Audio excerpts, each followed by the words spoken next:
must be counted. We will put on our hats and we will put on our walking shoes and touch every single household, every alleyway, hear from our people and let them know what we are about. Let them know what Natasha Gray Brooks is all about. Putting people first. Isaac Pam, Sean is my leader, and me ain't changing. So I reaffirm my commitment to this great party, the People's Action Movement. I reaffirm my commitment to Team Unity, and I pledge to continue to keep the promises that I made. I don't care who they send in Central Bastia, Central Lock.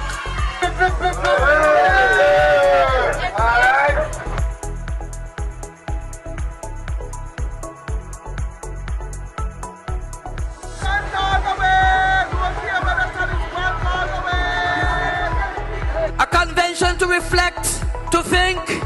Somebody said to talk the truth. Talk the truth. Talk the truth.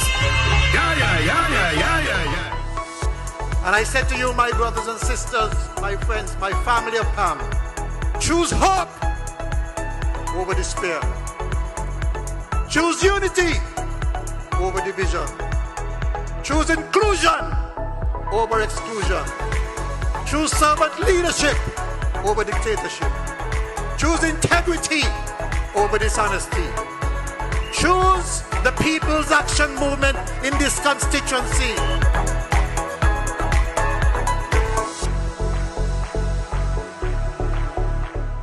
I have seen this young man from humble beginnings in Sandy Point at work, both in opposition and in government. And I say today with no fear of contradiction that Sean has kept the promise. We have a leader in the Honorable Sean Richards. He held the fort, strong and fearless, when he stood alone in opposition in Parliament. My one inspiration going forward is to ensure that the gains we have achieved over the last 7 years are consolidated, preserved, and built upon. We stand here today on a proud record in government. We have achieved many things in your name. We shall move forward and on our feet and not on our knees. We shall be fearless and we shall be feared.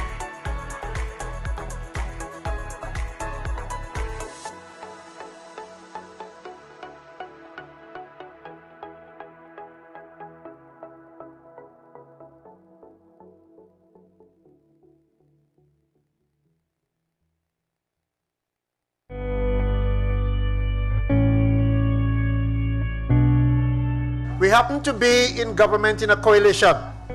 PAM, however, is the oldest party in this coalition, the strongest party in this coalition, and of course contributes to all of the major decisions of the government that benefit the people in our country. And when you hear about an increase in salary for civil servants, you know that we were all in cabinet when the cabinet of your government made that decision. While we are here in Constituency 4 tonight, you would have elected, as you just heard, a champion of a man in Lindsay Fitzpatrick Grant. The Virtuals High School has benefited from $30 million from the CDB in terms of building out and upgrading the TVET centers. And when I say TVET, I mean the home economic centers. And something good is happening in constituency number 4. Members, friends, supporters, I want to tell you tonight the kind of things I did do. So I started a breakfast program. The program has been so good that they reached out to me from the Virtuals High School and said they wanted me to do it at the Virtuals High School. The young people through me, have started a HARP program, H-A-R-P, a homework and reading program. When the number got to 60, Mandy told me, Mandy said, Master, tell me, Mr. Grant, we can't go no more. 60. We only have 16 volunteers to deal with 60 people, so we have to cut it. You understand representation in this constituency? Grant again.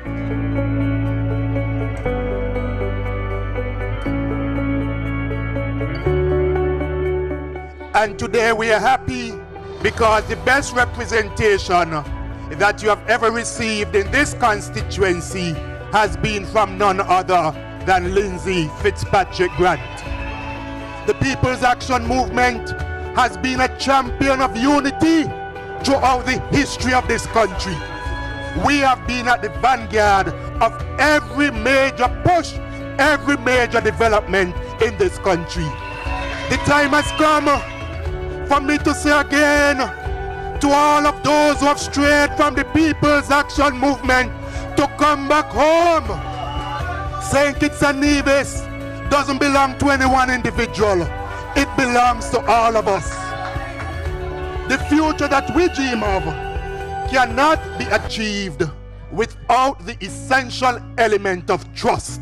We shall not resign ourselves to a fatalistic opinion of keeping the status quo. It cannot be business as usual. When better can be done, and when real unity is needed, we must be prepared to preserve that real unity and to earn that real unity. We can work honestly and honestly with each other if we trust each other. When real unity is needed, we must be prepared to preserve that real unity and to earn that real unity. I believe that we got the strongest part of this unity, which is 4. So if we got the strongest part, we supposed to able enough to say, well, you got the O, but me got the 4.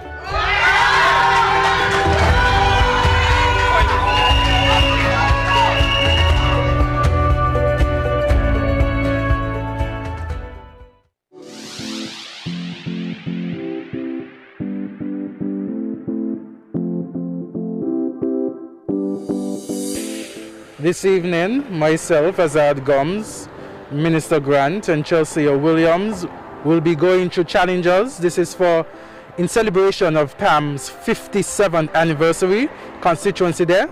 So we're going to meet and greet the constituents of constituency number 4, and we're going to give them just a brief talk on calendars from the Honorable Minister Lindsay Grant.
for sure in number 4, especially challengers.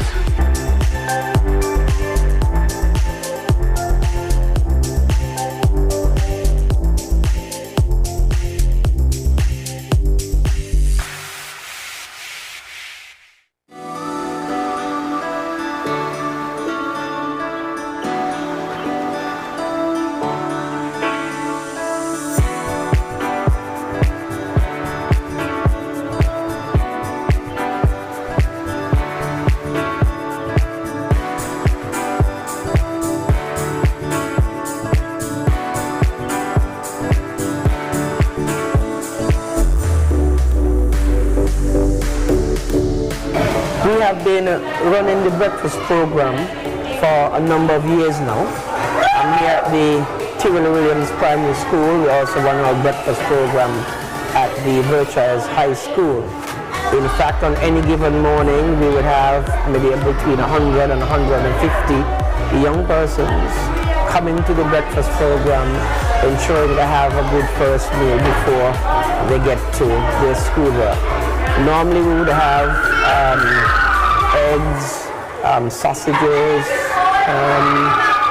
of course the bread with peanut butter and jam sometimes. So we change it up every day and give them something different every day as it comes.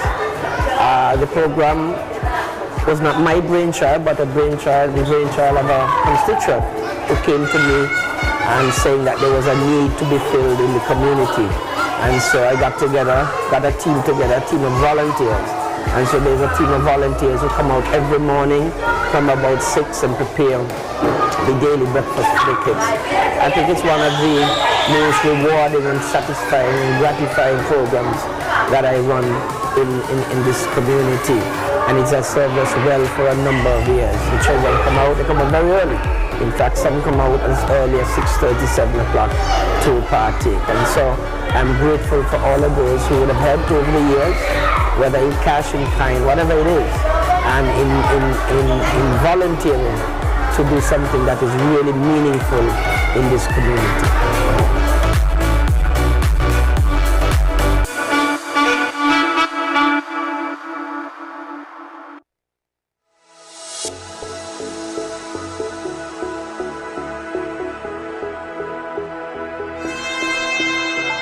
Ladies and gentlemen, members and friends of the People's Action Movement.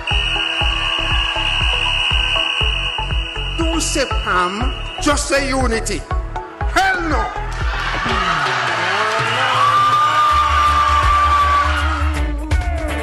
East Bastia, are you ready for me? I will see to it that East Bastia must be counted. We will put on our hats and we will put on our walking shoes and touch every single household, every alleyway, hear from our people and let them know what we are about. Let them know what Natasha Gray Brooks is all about. Putting people first. Isaac Pam, Sean is my leader, and me ain't changing. So I reaffirm my commitment to this great party, the People's Action Movement. I reaffirm my commitment to Team Unity, and I pledge to continue to keep the promises that I made. I don't care who they send in Central Bastia, Central Lock.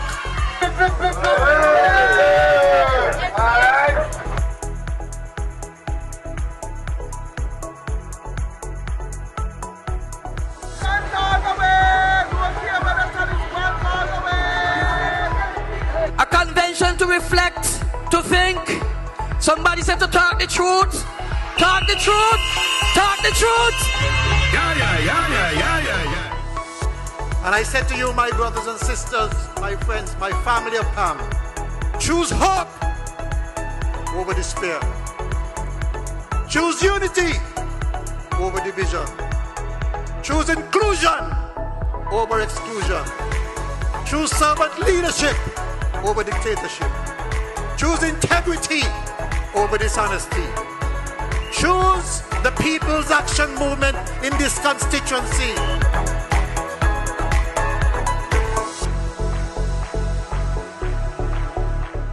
I have seen this young man from humble beginnings in Sandy Point at work, both in opposition and in government.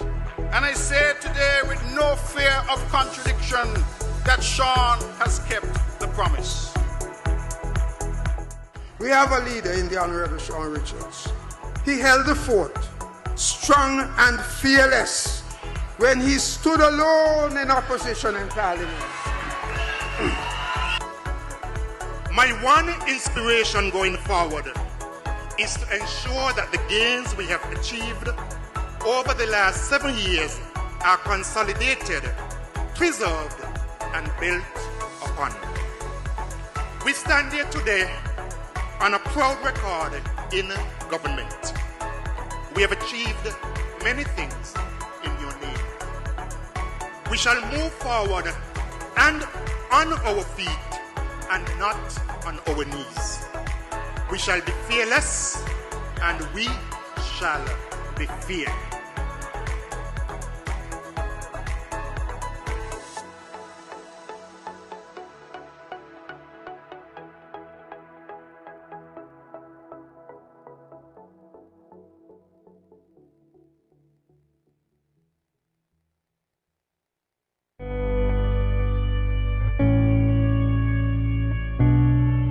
We happen to be in government in a coalition. PAM, however, is the oldest party in this coalition, the strongest party in this coalition, and of course contributes to all of the major decisions of the government that benefit the people in our country. And when you hear about an increase in salary for civil servants, you know that we were all in cabinet when the cabinet of your government made that decision. While we are here in Constituency 4 tonight, you would have elected, as you just heard, a champion of a man in Lindsay Fitzpatrick Grant.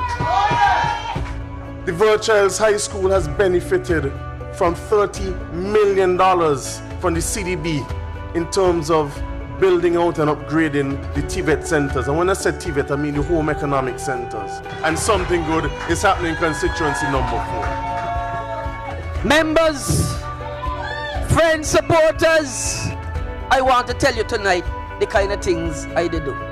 So I started a breakfast program.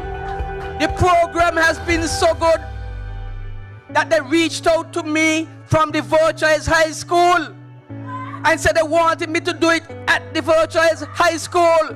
The young people, through me, have started a HARP program, H-A-R-P, a homework and reading program. When the number got to 60, Mandy told me, Mandy said, Master, tell me, Mr. Grant, we can't go no more. 60. We only have 16 volunteers to deal with 60 people, so we have to cut it. You understand representation in this constituency? Grant again.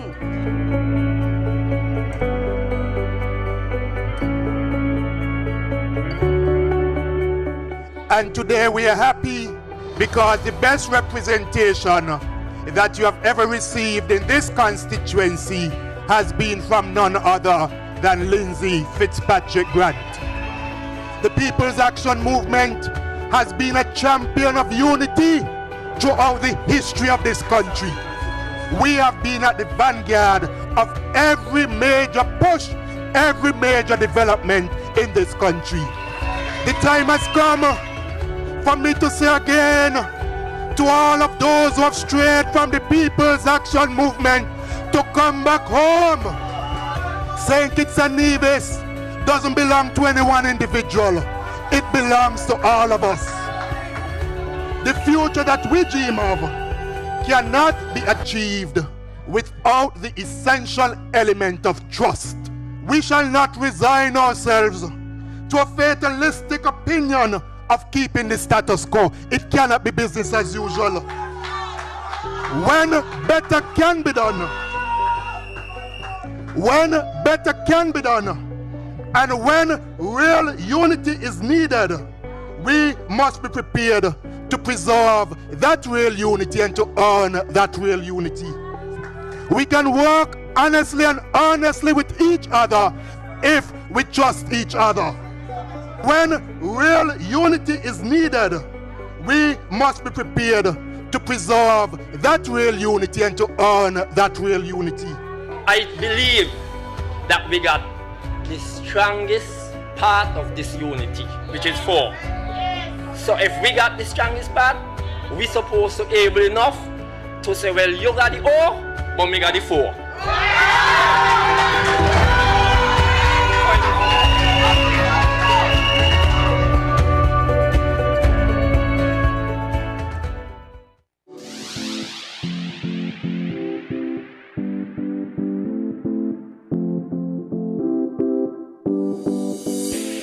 This evening, myself, Azad Gums, Minister Grant, and Chelsea Williams will be going to challenge us. This is in celebration of PAM's 57th anniversary constituency there. So we're going to meet and greet the constituents of constituency number 4, and we're going to give them just a brief talk on calendars from the Honorable Minister Lindsay Grant.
Grant for sure in number 4, especially challengers.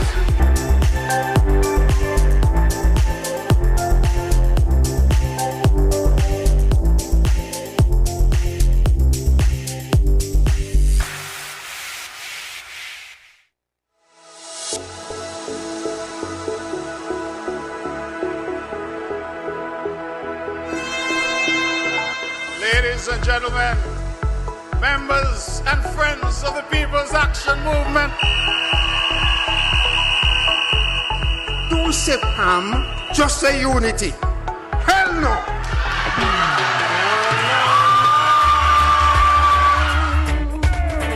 East Bastia, are you ready for me? I will see to it that East Bastia must be counted. We will put on our hats and we will put on our walking shoes and touch every single household, every alleyway, hear from our people and let them know what we are about. Let them know what Natasha Gray Brooks is all about, putting people first. Isaac Pam, Sean is my leader, and me ain't changing. So I reaffirm my commitment to this great party, the People's Action Movement. I reaffirm my commitment to Team Unity, and I pledge to continue to keep the promises that I made. I don't care who they send in Central Bastia, Central Lock.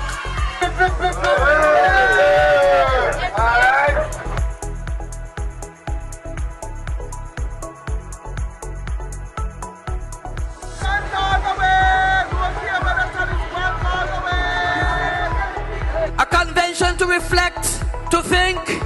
Somebody said to talk the truth. Talk the truth. Talk the truth. And I said to you, my brothers and sisters, my friends, my family of Pam, choose hope over despair. Choose unity over division. Choose inclusion over exclusion.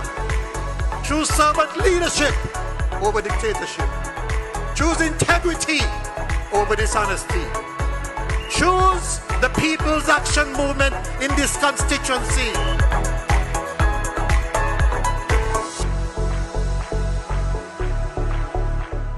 I have seen this young man from humble beginnings in Sandy Point at work, both in opposition and in government.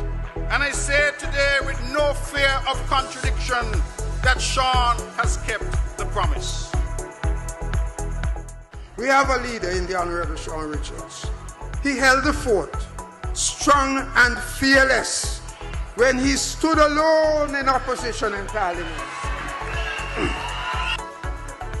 My one inspiration going forward is to ensure that the gains we have achieved over the last 7 years are consolidated, preserved, and built upon. We stand here today on a proud record in government. We have achieved many things in your name. We shall move forward and on our feet and not on our knees. We shall be fearless and we shall be feared.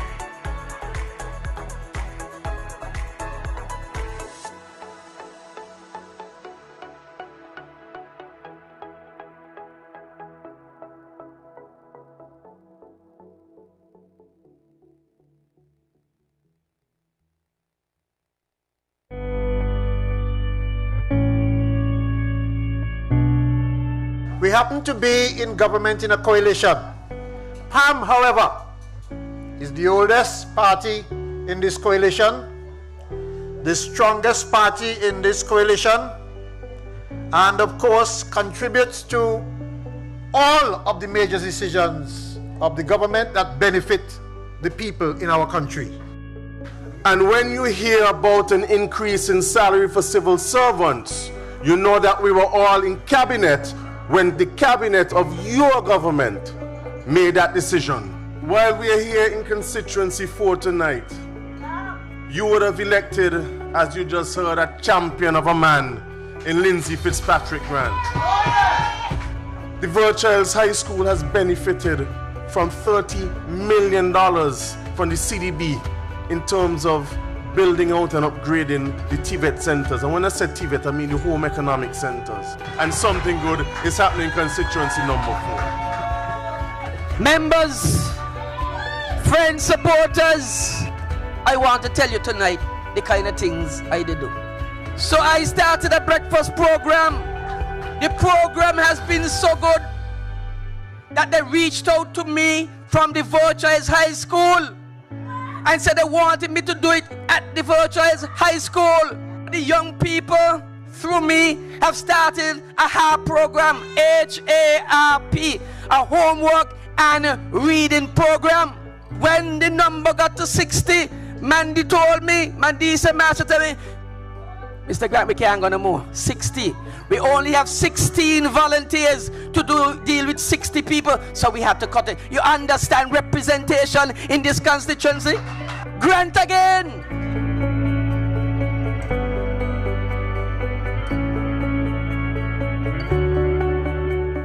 And today we are happy because the best representation that you have ever received in this constituency has been from none other than Lindsay Fitzpatrick Grant. The People's Action Movement has been a champion of unity throughout the history of this country. We have been at the vanguard of every major push, every major development in this country.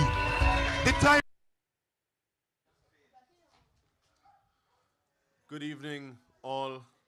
I invite you to stand as our national anthem is played.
Please remain standing as I invite Ms. Carol Clark to invoke God's blessings on tonight's proceedings.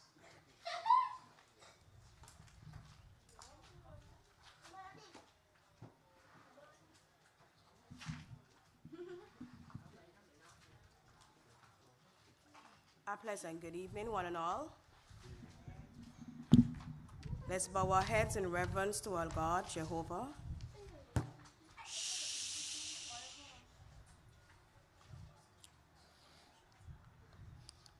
Most gracious and heavenly Father, we just want to give you praise, thanks, glory, and honor. We lift up your name because it's because of your grace and your mercy. It's because of your strength that we are here tonight. Father, we couldn't do it on our own. And so, Father, even as we place these proceedings in your hands, we ask, oh God, for your intervention. Father, we place them in your hands that you will take full control. But in doing so, mighty God, we ask, oh God, that you forgive us of our sins of where we have fallen short, oh God, against a brother, a sister, and against you, mighty God. We ask, oh God, for your forgiveness. We repent of our sins. And we thank you, oh God, that with you, God, all things are possible. And we thank you for forgiving us. We thank you for saving us. We thank you for keeping us. So, Father, we place every minister here tonight into your capable hands. And we ask, oh God, as you guide them, you guide their words, oh God. Father, may the ears continually be inclined to hear from you, that they may hear and do as you, oh God, has ordered them to do. Father God, even now we bring the leadership of this Federation of St. Christopher and Nevis before you. Father, we ask, oh God, that you will take full control, mighty God. Let your will be done. Let your kingdom come on earth as it was established in the heavens, mighty God. Father, let them remember, oh God, they were purposed by you. Let them remember, oh God, that they were chosen by you. So, mighty God, we just want to lift you up. We praise your name. We place the people of Boys in your hand. We place the constituents of Constituency 3 in your hands. 1, 2, 4, 5, 6, 7, 8, 9, 10, and 11. Father God, even though we place the citizens of St. Christopher in your hands. And Father, we bring to you, oh God, those who are mourning at this time, mighty God. Father, bring the family of the dear departed brother, Excellency, oh God. Father God, Vance Amma, we bring them into your hands, and we ask for your continued comfort, mighty God. Father, we pray for those who are sick, even now, mighty God, for your divine healing.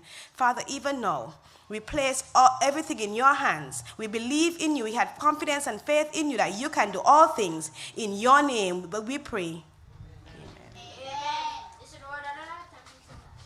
Amen. You may be seated.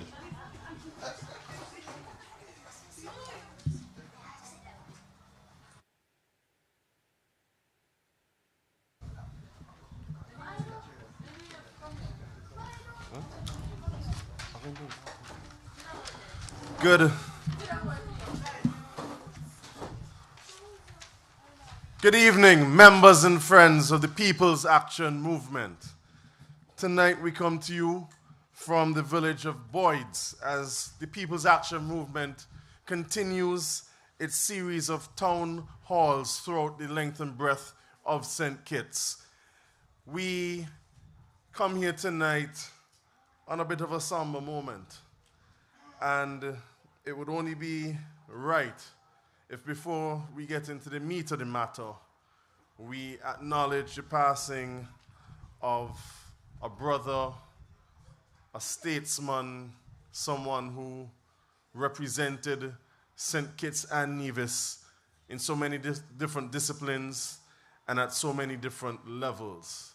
I speak of none other than former Premier of Nevis and Ambassador of St. Kitts and Nevis, His Excellency Vance Winkworth Amory, who, as we would have been informed, passed just a few days ago. And so, without further ado, I invite you all to stand with me once again in a moment of silence as we recognize the life of our dearly departed brother, Vance Winkworth Amory.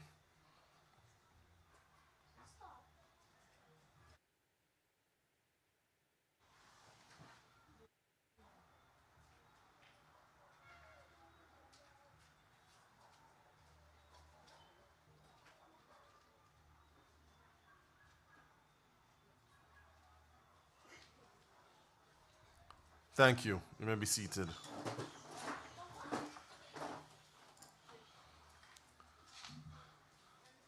Tonight we continue to engage the people of St. Kitts and Nevis on the matters that are relevant to us at this point in time. Tonight, the People's Action Movement is here in Boyds, a village that we've always been able to depend on at the right times. And so to the people of Boyds, I say good night and thank you for being there for us. Over the years, as we fielded candidates in this constituency, the people of Boyds were there for the People's Action Movement. And when we chose to form Team Unity and to lend our support to our brother and sister, respectively, in Team Unity here in constituency number 3, again, you came through for the People's Action Movement and for Team Unity. And so again, thank you to the people of Boyds, and by extension, thank you to the people of constituency number 3 for having us here this evening. Tonight, we continue to discuss unity, and we continue to discuss true unity. And I know if Vance was here, he would have endorsed, as he did before, the concept of true unity. And when I said true unity, I mean just that. Not just unity in words, but unity in action. True unity. And that is why we have been engaging the people of St. Kitts and Nevis over the past few weeks. Because the People's Action Movement intends to keep that promise of true unity, and not part of or one of or some of, but all of the promises that we made to the people of St. Kitts and Nevis when firstly we asked you to support us in joining Team Unity with our brothers and sisters in the PLP and the CCM, but also when you elected us and gave us that mandate as a government of national unity to do things like to introduce term limits for the office of the Prime Minister, to introduce fixed date elections in St. Kitts and Nevis, to ensure that each and every citizen has a fair share of the spoils of this beautiful federation of St. Kitts and Nevis. We said it then that that is what we're about, putting people first, and we're here tonight to confirm that and to say that going forward we must ensure that we put people first and that we keep that promise to ensure that all get their fair share. And so I invite our first speaker for this evening, a man who is no stranger to us, whatever constituency we are in. The action man, they call him. I speak of none other than the Minister of Housing et al., the parliamentary representative for constituency number 8, the Honorable Eugene Alistair Hamilton.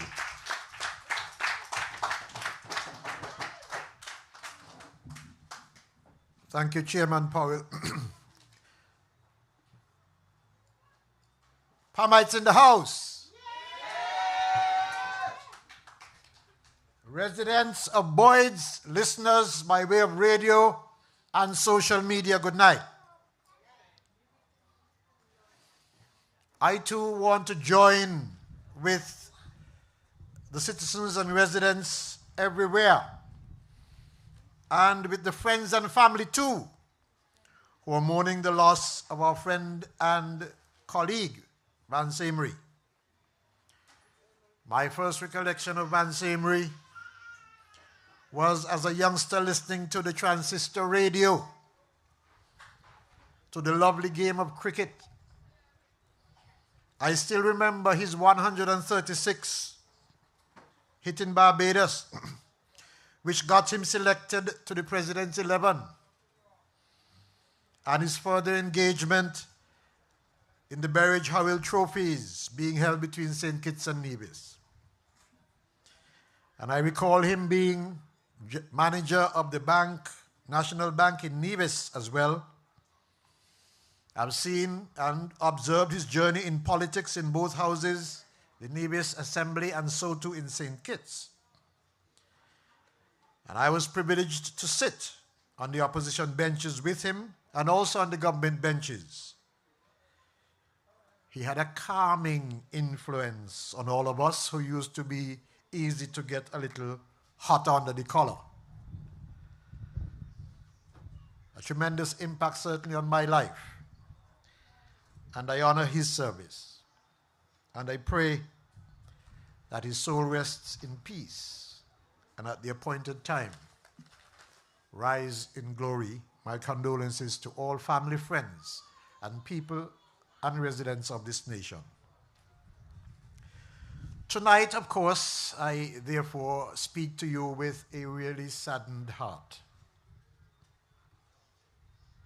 It is the third meeting of the People's Action Movement, and it is a meeting designed to strengthen where we are weak. It is a meeting designed to unite us where we are fragmented. It is a meeting designed to appeal to our supporters to clasp hands and join together and strive together for progress. It is a meeting to encourage those who are not PAM members to embrace and love and cherish the concept of unity. It is a meeting to avoid division among our people. It is a meeting to conduct ourselves with respect for others and to embrace the views of all. It is a meeting that we want to use this moment to educate and enlighten all of our citizens and those who are residents as well, so that together we can achieve far greater results working together, in the words of Kennedy Simmons, than less results working alone. I have many things that I would like to help my nation and its people to achieve in the next 3 years of this term. And I believe that it can be done if we work together. For example, in my hometown of Keyon, I have the Cunningham Gut, which is a danger to residents there. I want to be able to work on that during the next few years. In St. Peter's, we have the health center, which is currently stalled. I want to be able to see that complete very shortly. In Connery, I have the sporting facility for the footballers. I certainly would like to see that completed quite shortly.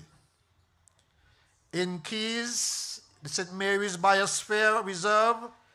I want to see that sanctuary which is being constructed complete, sanctuary for marine life. In Upper Keon, I would hope to be able to do a basketball court. On the national stage, I would like to be able to carry out a housing program that when it is through, there will be no need for people to say there's a housing shortage in St. Kitts and Nevis, in St. Kitts. And certainly I would like to be able to ensure that we get universal health insurance in place so that when your family or yourself, when you get sick, the benefits will come, the resources will come to help you to access any of the medical services that you need in whichever part of the world it is needed. So tonight, I'm here in Boyd's, and we are here as the People's Action Movement, and our aim is to strengthen where we are weak. Where we are weak, we must be strong. Where we are fragmented, we must unite together. We need to conduct ourselves with respect and to share the joys, the dreams, and the challenges faced by each other. We want to avoid the division among our people. And so, I call on all of our partners in unity to be respectful of those of us who are part of the unity team and what you do in our constituencies and to our friends. Let me repeat again, together we will be better. Together we'll be able to deliver far greater than we would if we're going it alone. And so I want to say quite categorically, if we work together, if we hold each other accountable, if we are less of self and demonstrate equality for each other, if we are tolerant in the face of a diversity, if we can avoid taking the truth spoken by others, our brothers and our sisters, and twist them to make a trap for fools, if we pray together and stay together, we will be able to keep our promise that we made to the people of St. Kitts and Nevis. In the sight of Almighty God, I pray, so help us God. Therefore, my family, my friends, PAM, CCM, PLP, St. Kitts and Nevis, everywhere, as I say to you every time I speak, choose hope over despair.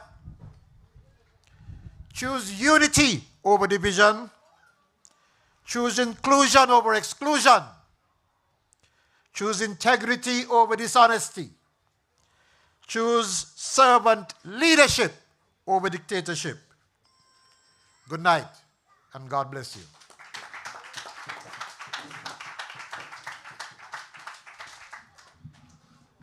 Put your hands together once again for the Honorable Eugene Hamilton, ladies and gentlemen. You know, Pam is here with you tonight, as we have been for some time. And we're here to save unity. We're here to keep unity together. But in order for that, everybody must be on the same page. And so, the same way we're inviting you to come out and join us in a series of town hall meetings to address the issues, to ensure that we're on the same page, to ensure that we keep the promises that we made.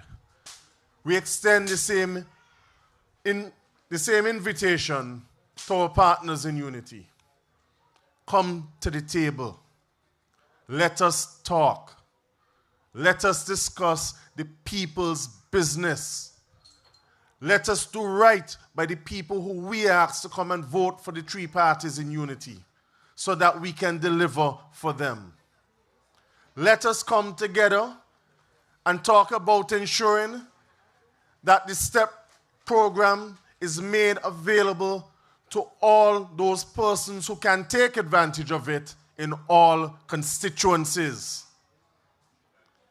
Let us come to the table to discuss and ensure that the poverty alleviation program, the $500 a month, is made available to those most in need across all constituencies on St. Kitts and Nevis, and not just some in some areas. These are the things that we as Team Unity ask you to vote for, the promises that we said we would deliver. And we want to, as the People's Action Movement, ensure that we deliver on those things for you. And so I call a man from next door. Next door in number 4. They have the O, but we got the 4. And so I call on the champion man, the parliamentary representative for constituency number 4, the best minister of tourism in the Caribbean, the Honorable Lindsay Fitzpatrick Grant. Put your hands together.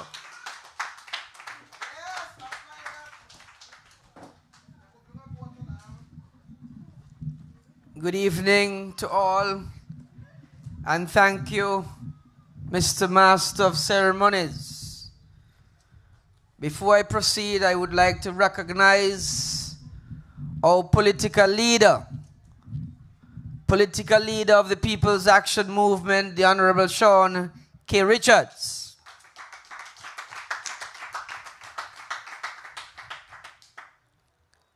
I will also, before I really begin to say what I want to say tonight, I would want to say that I know we are all saddened and we are all shocked by the passing of His Excellency, the Honorable Vance Winkworth Amory. I have been an ardent fan of cricket for many years. And I could remember in my youth, in the 1980s thereabout, when Vance Amory was a significant feature in cricket in St. Kitts and cricket in Nevis. Many a time I go to Nevis to watch Vance as an opening batsman score numerous runs. I mean, if you speak to the people who really know about cricket, after that 136, I think it was in Barbados, and his movement to the President's 11, we expected Vance to be on the West Indies team. But those were the days. He was also an outstanding captain. He played for the Combined Islands, and those of you who are too young, the Combined Islands was the Leeward Islands and the Windward Islands together before the split sometime later. He was on that team also. And when I look at it professionally, I really met Vance Amory sometime before we formed the Team Unity. And I must say that he has been an ardent supporter of Team Unity. And he was a fighter, really, for a better Nevis. And I was privileged to work with him in the federal cabinet for a number of years.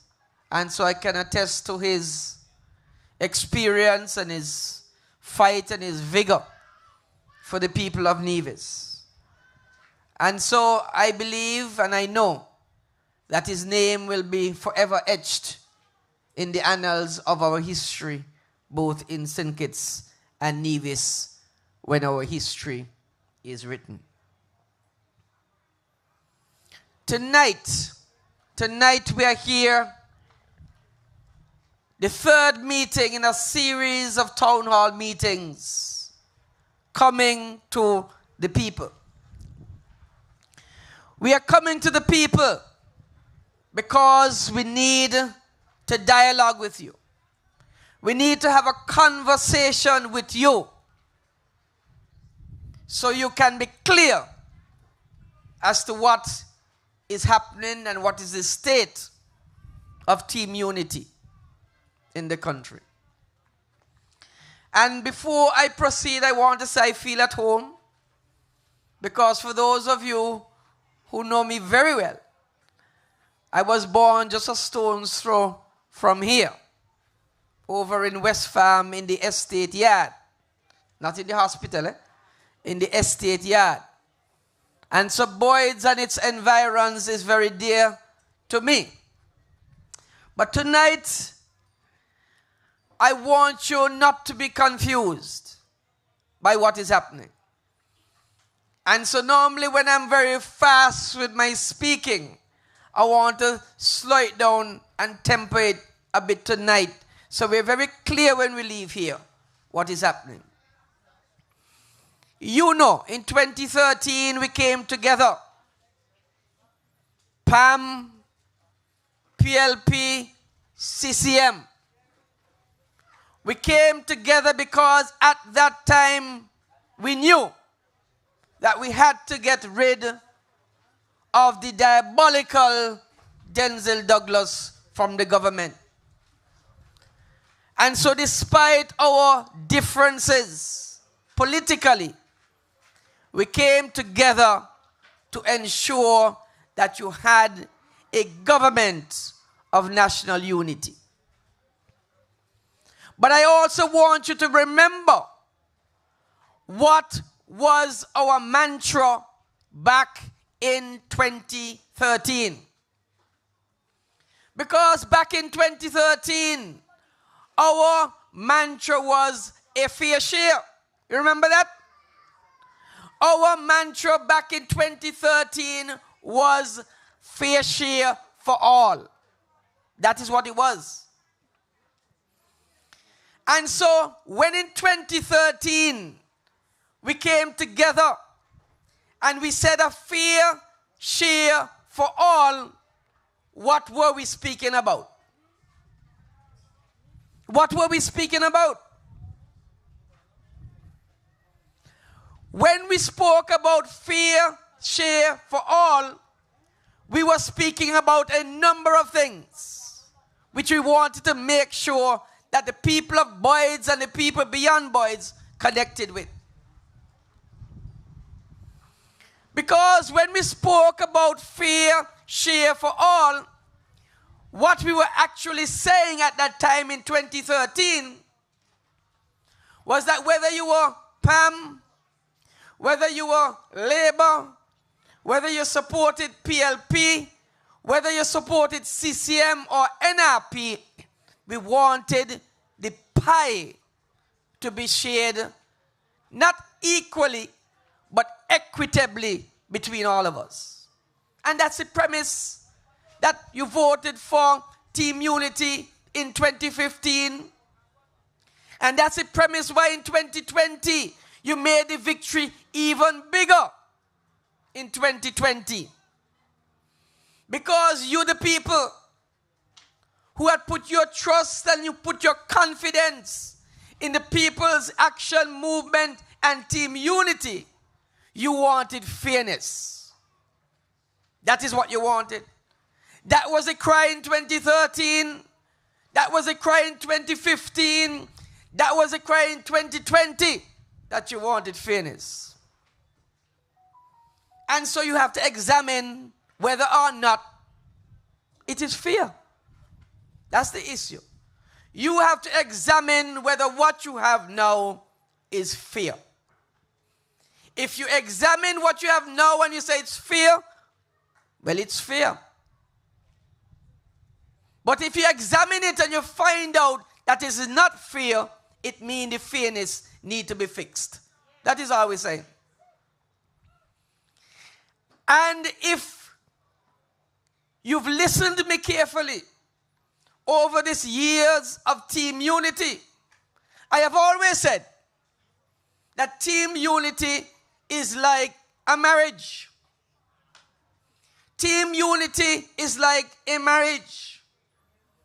Because when you are married, everything ain't going right every day. And so when you're in a government with team unity, everything ain't going right every day either. But you must find a way to solve your differences of opinion, whatever they are. You must find a way to solve your differences, whatever they are. You must find a solution to them.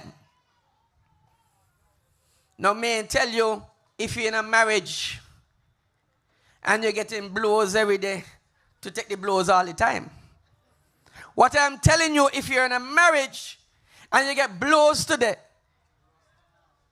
and you get blows tomorrow, and you get blows next week and blows next month, you got to think about a divorce. Because if you can't get together and solve the problem with your wife, you might as well part ways. And so team unity is like a marriage. If things are going wrong and I'm talking to you today, I talk to you tomorrow, I talk to you next week and next month, and I can't get fixed, well, I can't stay in the marriage and take blows all the time. So I want to be clear tonight. So the marriage ain't break up, eh? The marriage got some difficulties. Difficulties and challenges. And we're going to try to work it out and see if we could come to a solution to the difficulties. Now, part of my difficulty is when I want people on PAP, Poverty Alleviation Program, and I can't get them on the PAP, I say to myself, nothing fear about that. No fear share in that. And when I go to somebody and tell them I want 3 people on the PAP, 1, 2, 3, because they're my very big supporters from years end, and I can't get them on the PAP, I feel hurt. And I feel especially hurt when you tell me nobody else could go on the PAP, but when I look to my left and I look to my right, I see your people going on the PAP. And at the same time, my people in Constituency 4 cursing me because they say, I can't get the money PAP.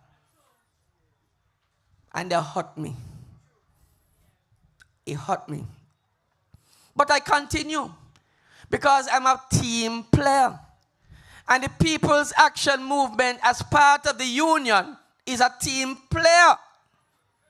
But as I said to you, when you're in a marriage and things ain't going right, and you're taking your blows morning, noon, and night, at some point in time, you got to tell your neighbor that you're getting blows.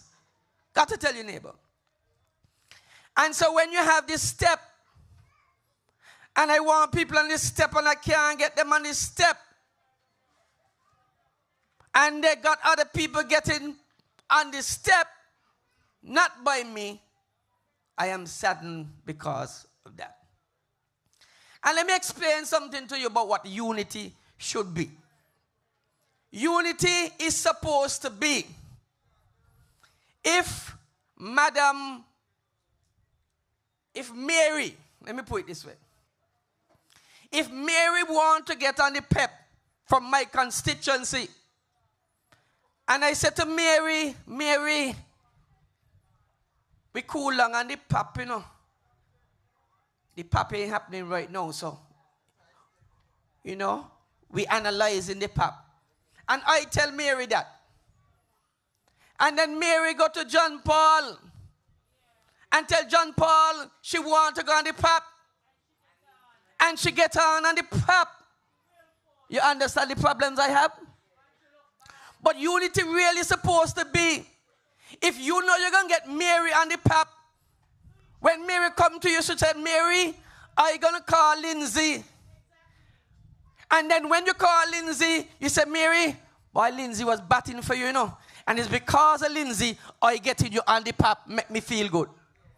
Not that you get Mary and the pap, and you say, I get you and the pap. And your representative ain't doing nothing. You understand? Them is problems. And those are problems we have to try to see if we can fix. And so we're in the process of trying to see if we could fix them. Well, the peace program. The peace program, I can't talk about that. Because I don't know nothing about the peace. You laugh, Gloria. I don't know nothing about the peace. What I mean by that, I, like you, I only hear peace. I don't know how you get on the peace, how much you get on the peace, who on the peace. As far as I know, only one man know about peace. I talking the truth. You see, some people don't like truth, eh? Some people ain't like truth. But I'm going on the premise tonight that even though I don't know, we may be able to reconcile our differences, and maybe sometime next week or the week after, I may know about the peace. So I'll come and tell you about that. But right now, I can't tell you about the peace, because me ain't know nothing about that. And you know, you hear Nevis over the water arguing about the fact that we have a citizen by investment program, and they feel that they're not getting their fair share. And they've said it openly, that they don't think they're getting their fair share. Now, Nevis has that problem. But we have a lot of problems on here. But I'm saying to you tonight, that is not that the problems can't be fixed. Anything can be fixed. But to get it fixed, everybody got to sit down in a room like big people and trash out the problems, if there are problems, and trash them out. And life is a give and take. Life is a give and take. Men say everything that we want, we should get. That's not life. And I'm not saying everything they want, they should get either. That is not either. It's either. Because in 2015, at the end of the election and the morning after election, you know how it was. CCM had 3, PAM had 4, PLP had 1. But we are principled people. We are principled. We began by saying at the end of the election, don't care how the spoils are, Timothy Harris would be the prime minister of the government. And we honored that. Despite they had 1 seat, we honored that. In 2020, same thing again. We honored that on the basis of a principled stand. And so all we are saying is that we all need to have some principles in our stand. And so I want to say tonight, before I leave this podium, don't get me wrong. We are still in unity. But it's real unity we want. We want no piece of unity, half a unity, quarter unity, a real unity we want. And real unity must demand that all parties are treated equally. That's unity.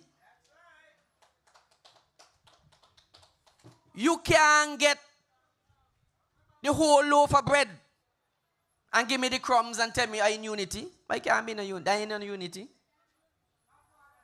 Because if I, look here, unity is something like this. I used to live in Barbados when I go in school with a roommate called Glenville Paul, Pablo. from Sandy Point. That used to be my roommate.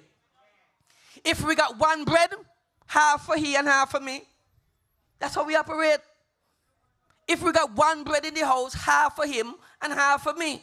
It ain't mean that the whole bread for him and nothing for me. Or 3/4 of the bread for him and only a quarter for me. And so we go. When we were in university, me can't cook, eh? So he do all the cooking and I washing all the dishes. That's unity. That's unity. We ain't doing the same thing, but he cooking and I washing the dishes. Because I can't cook so good and he don't like wash dishes. So we find a common ground to get along to make the things work. And so all the people in St. Kitts and Nevis want from us, you know. They want us to make this thing work. The people in St. Kitts and Nevis want real unity. Because unity is still the best thing for us. But real unity, not play unity and half a unity and convenient unity. The people want real unity. So the message tonight I want to tell you, all we want is our fair share of the unity that we were the major party to deliver to the people of St. Kitts and Nevis. And so, as we go along to these town hall meetings, don't be confused. We're in unity, but we want real unity. And if real unity and the fair share of the real unity can't come, then we might get a divorce. But as a lawyer, I will tell you, divorce is the last thing you want. Because when a couple come to me and they talk about want divorce, I say, hold on. Let's see if we could reconcile your differences. That's the first thing you do. You try to make up, reconcile. Because sometimes, you know, when you got differences, but then you sit down to reconcile your differences, look, the hugging up and the kissing sweeter than when you fall out. And so, all is not lost. But we need a time to sit down, to regroup, and get some real unity in this unity. God bless you. Thank you. Good night.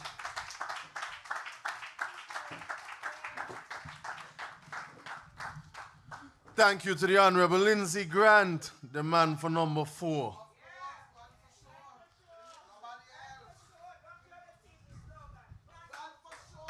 You want real unity, people? No, man, let me hear you say real unity. Say real unity. Pam, sweet, sweet, sweet. Pam, nice, nice, nice. And real unity, sweet, sweet, sweet, and nice, nice, nice. You heard it here. Team unity is about teamwork. It's about teamwork. It's about a team.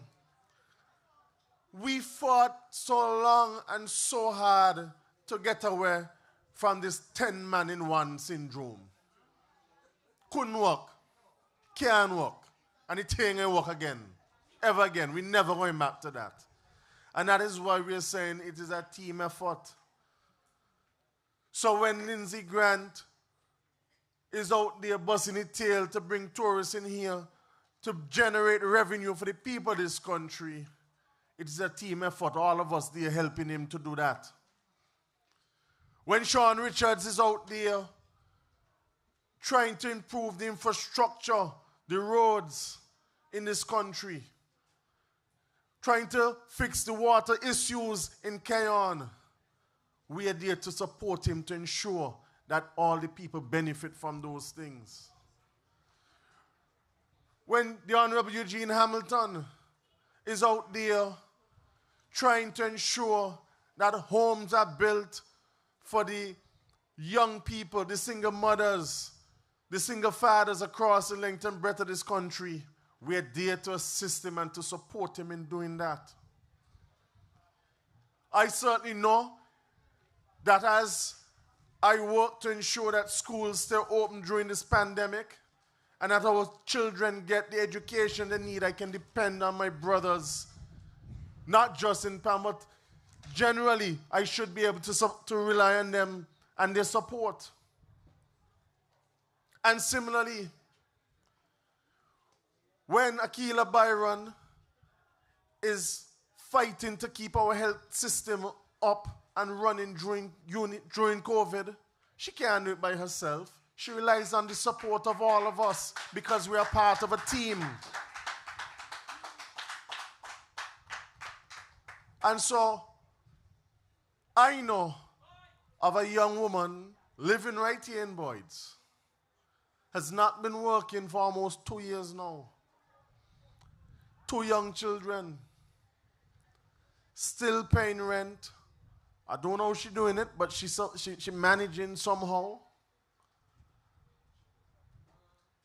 But she's struggling. She could well do with a government house, with the low interest rates that Gene Hamilton has negotiated for the people of this country. And then when you hear the government receives, 15 free houses? 15 free houses. Why that young lady from Boyd's couldn't get one? Why all 15 had to go to one community in Mansion in constituency number 7? That can't be unity. That can't be real unity. And these are the things that we're here to discuss tonight. We are not and have not asked for anything for us. Sean Richards ain't asked for nothing for himself. Pam is not asking for anything for Pam. We are here taking a principled stand on behalf of all of the people of this country. Because regardless of what constituency you're in, you matter.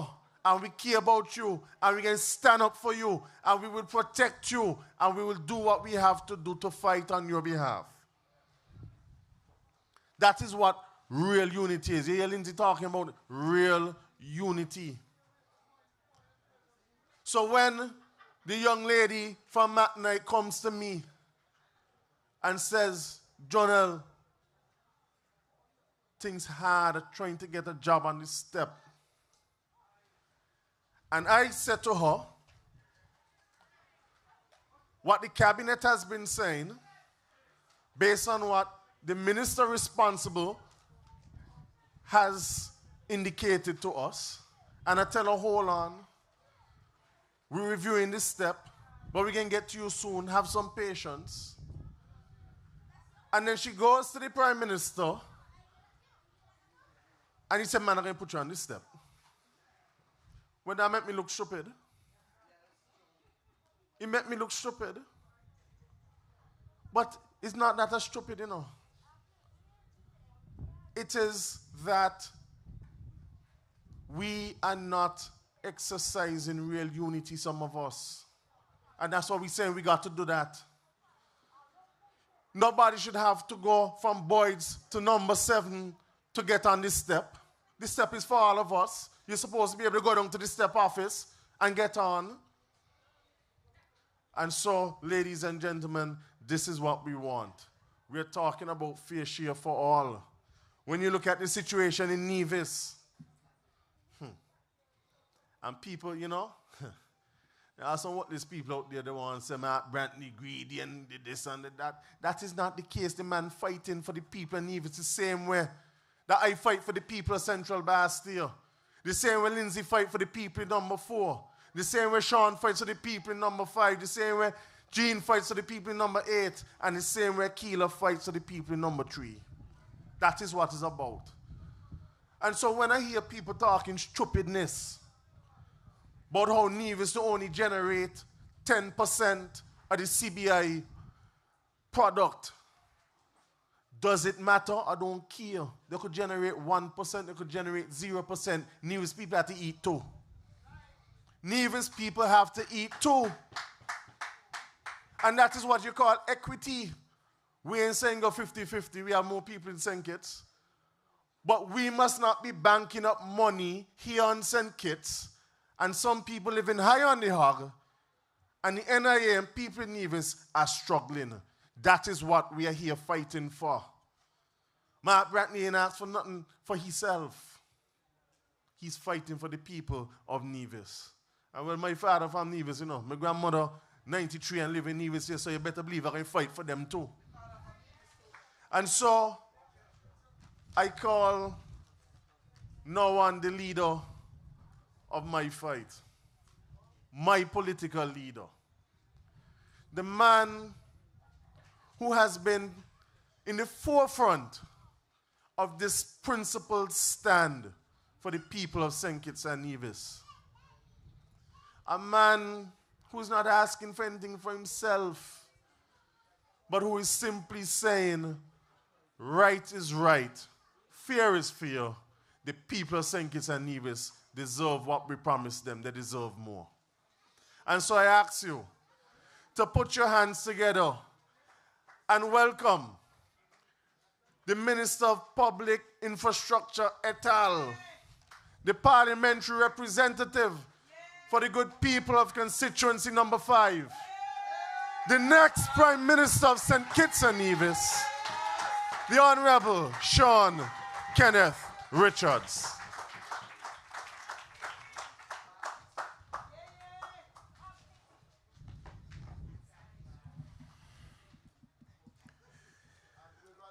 Good night. Good night. Good night. Let me thank Chairperson Jonelle for that introduction this evening. Give Jonelle a round of applause for the excellent job he has been doing in chairing this town hall meeting. Your Minister of Education, who continues to deliver on behalf of all of your children. Right here in Boyds, I know that you, the parents of students attending the Bronte Welsh Primary School, can attest to the fact that Jonelle has been doing an excellent job as your Minister of Education.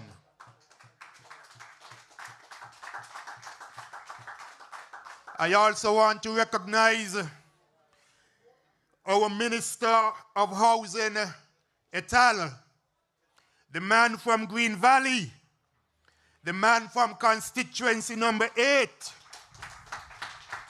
my longtime friend and colleague, the Honorable Eugene Hamilton, my brother.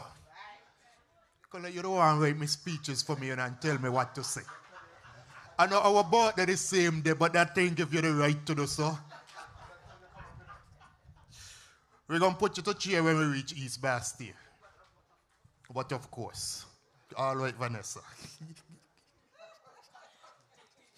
And I know right here in Constituency 3 that the benefits that you have seen in housing, that you can say, thank God for Minister Eugene Hamilton.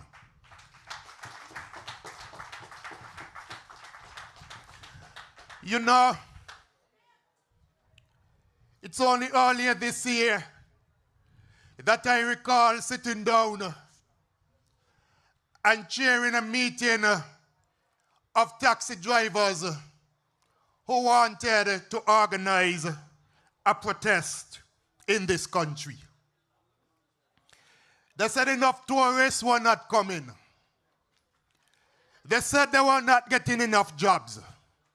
But today, I am not hearing the same complaints coming from the taxi drivers. Because your Minister of Tourism, the Honorable Lindsay Grant, has ensured that more and more cruise ships are coming to this country.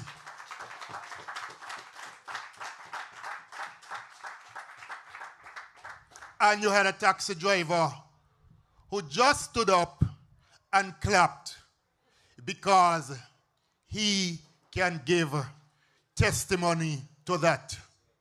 Am I correct, sir, Mr. McIntosh? Things are getting better. Thank you. Ain't me saying it. A taxi driver here for himself singing the song, things are getting better. under Lindsey Grant as Minister of Tourism. Give all of them a round of applause. Tonight, I also join in extending my condolences to the family, the friends, and to the entire nation of St. Kitts and Nevis on the passing of Ambassador Premier Vance Amry. Vance was indeed, for me, a gentleman amongst the gentlemen. He was a mentor.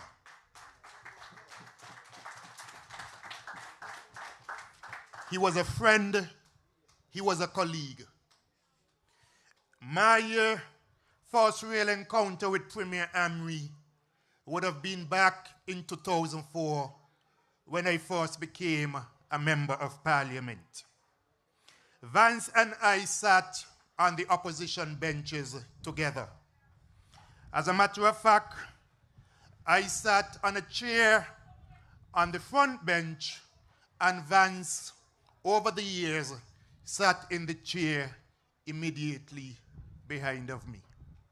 Sometimes as debates would be taking place, Vance would be back there giving me pointers. Yes, youngster. You're going good, youngster. No, youngster. Say it this way, youngster. Put it that way, youngster. Because he always referred to me as youngster. He would see me in public. Youngster, how you doing? Youngster, how things are going? Always expressing care. Always expressing concern. When we formed the government in 2015, he sat right next to me in cabinet. And again, I was able to depend on Vance for his wise counsel. Unlike me, who would get very passionate when I'm speaking, Vance had a cool and calm voice. But he was very solid when it came to his presentations. Very, very solid in all of his presentations. He was a charismatic gentleman. I can recall the many occasions he would introduce me to someone and he would say, youngster, you know this my cousin? And I would say to him, Vance, how many cousins you have? Everybody is your cousin. Because that was Vance. Everyone was Vance's cousin. You didn't know who was really cousin from who wasn't cousin. There are days, out of the blue, I would pick up my phone and I would go in my WhatsApp, and there would be a message from Vance inquiring as to how I am doing. Just out of the blue, he would send a message to ask, how are you doing? And it was always very good to have conversations with Vance. I certainly will miss him, but I am thankful for the time I have been able to know him, because my personal life and my life as a politician have been enriched because of the fact that I have been able to know the Honorable Vance Winkworth Amry. Again, I extend my condolences to all who have been left to mourn his loss. He made his contribution towards not only the development of Nevis, but also to the development of St. Kitts, so the entire federation. Some would know that in 1993, when you had the tumultuous situation in this country, Vance could have been Prime Minister. But Vance took a principled position of neutrality, and he was steadfast in terms of that particular position. The trappings and the office of Prime Minister did not get to him. he stood on principle. He had made a promise to himself. He had made a promise to the people of Nevis. But he also made a promise to the other then political parties in Parliament that he would remain neutral, and indeed Vance kept that promise. May his soul continue to rest in peace. Tonight, we're here in constituency number 3. And it is very good, a pleasure for me to be here in this constituency. We don't have an official candidate in this constituency, but I must say that we have worked tirelessly in the last few years to ensure that our team unity partner in this constituency, the Honorable Akila Byron Nisbet, got the ascendancy in constituency number 3. We have been a driving force in this area, and we have kept every promise that we have made in constituency number 3. One of the promises that we made was to support the candidate in this constituency, and we have consistently and faithfully done so. We asked our supporters in this constituency to give her their support and to work with her, and we commend them for doing so.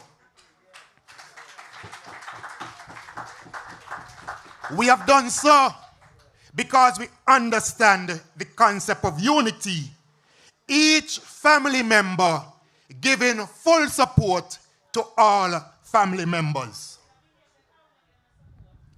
That is why, contrary to others, you have not heard us in PAM saying that it is because of PAM why the PLP candidate in this area has won. We haven't been saying that because we understand the concept of unity and each family member looking after the other family member.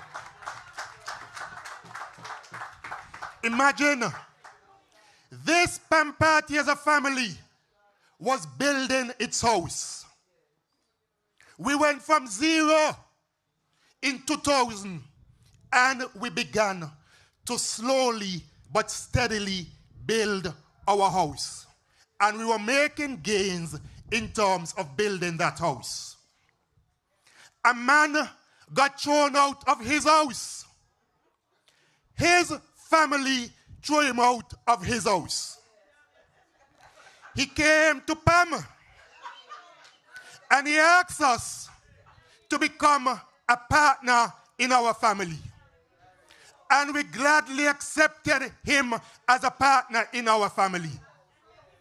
He not only came and asked to be a partner in our family, in our house, he asked for the master bedroom. He asked for the biggest bedroom in the house.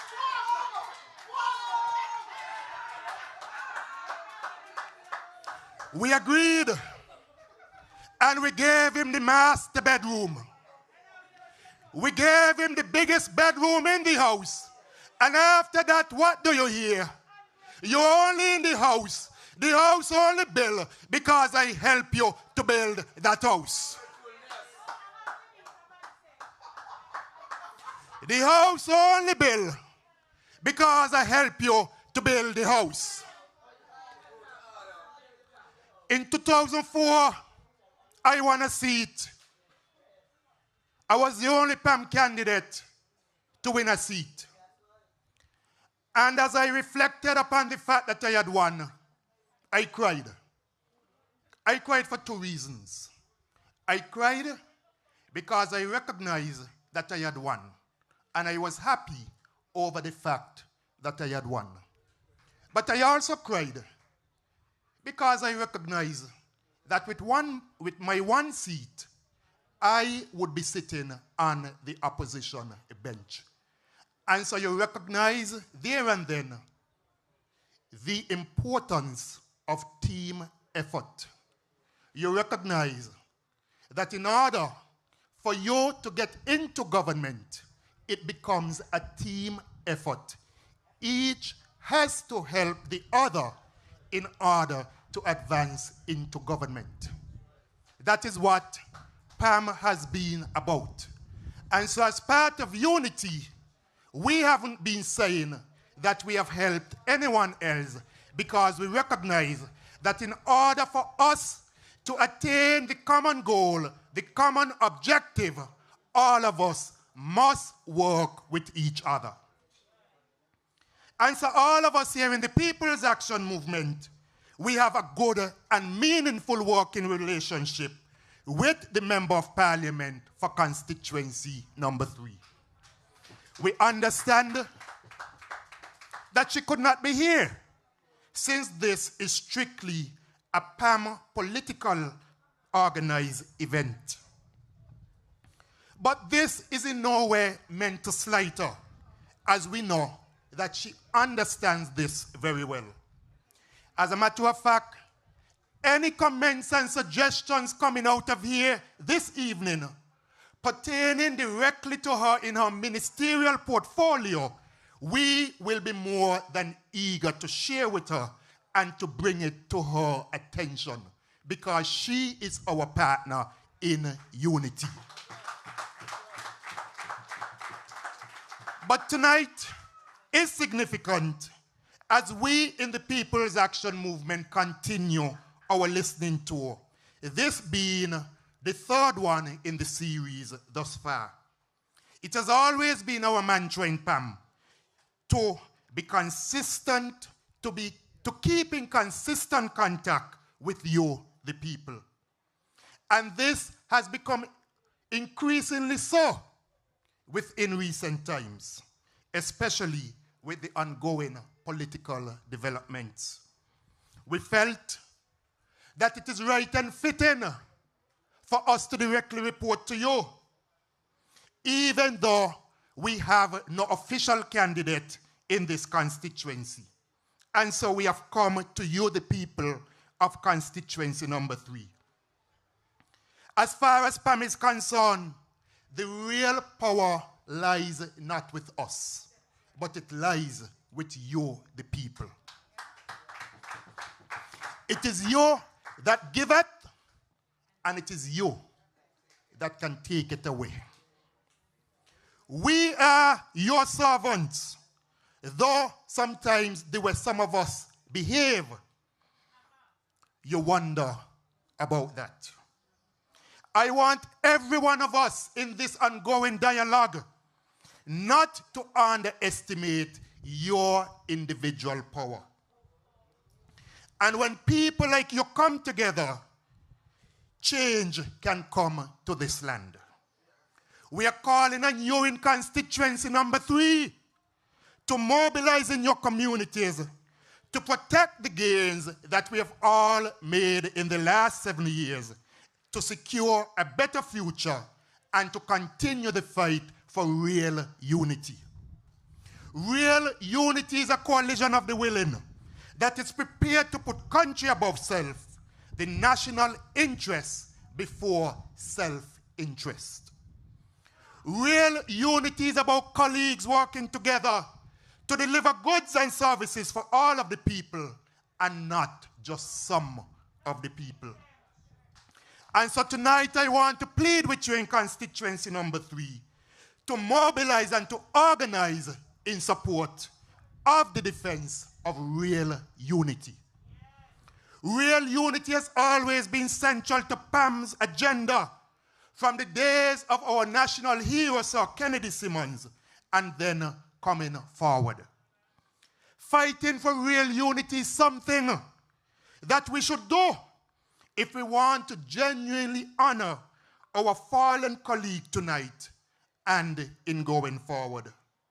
That is why tonight is also a solemn night, as we continue to remember the contributions of our brother Vance Amry, who regretfully passed away early Saturday morning. He was a good and faithful servant, as I said, to the people of Nevis and by extension to the entire Federation. I can say that in many times of tensions and disputes, he was always an adult in the room, a man of his word, a man with a steely determination to represent his people and to do right by them. These are examples that all of us can emulate, and indeed we should all live by. I want all of us here tonight, as I said earlier, to remember his family, remember his relatives, and keep them in our prayers. I thank you for joining us earlier in the minute of silence that we observed. As you may have heard in the news, we, as in the leaders of PAM and CCM, we were scheduled to have a crucial meeting with Prime Minister Timothy Harris today. The meeting is now tentatively scheduled for Wednesday. I suppose that you may have questions about that. Tomorrow is Tuesday. Yes, Wednesday coming. You can come and ask a question when the mic is open. So any of you who may have a question about that meeting, feel free to ask. But we look forward to a good and fruitful meeting on Wednesday, fully hoping that patriots will emerge when we have finished our discussions. I remain extremely confident and hopeful that we will find a solution and that we will together, in the spirit of the Charlestown Accord, stop the dysfunction that has been exacerbated by greed and lack of brotherly love.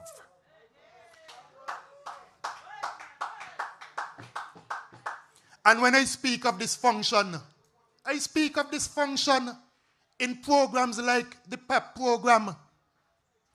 As I said to you last week, it can't be fair for persons overseas to be getting a monthly check from PEP when other persons living in this country and who qualify can't receive it. I have had persons who came to my office last year, completed applications for PEP, submitted the applications to the ministry, and up until now, they can't get on the PEP. Last year I inquired about it. I was told that the Minister of Finance has to approve all new persons coming on the PEP program. I wrote a letter about it. No answer.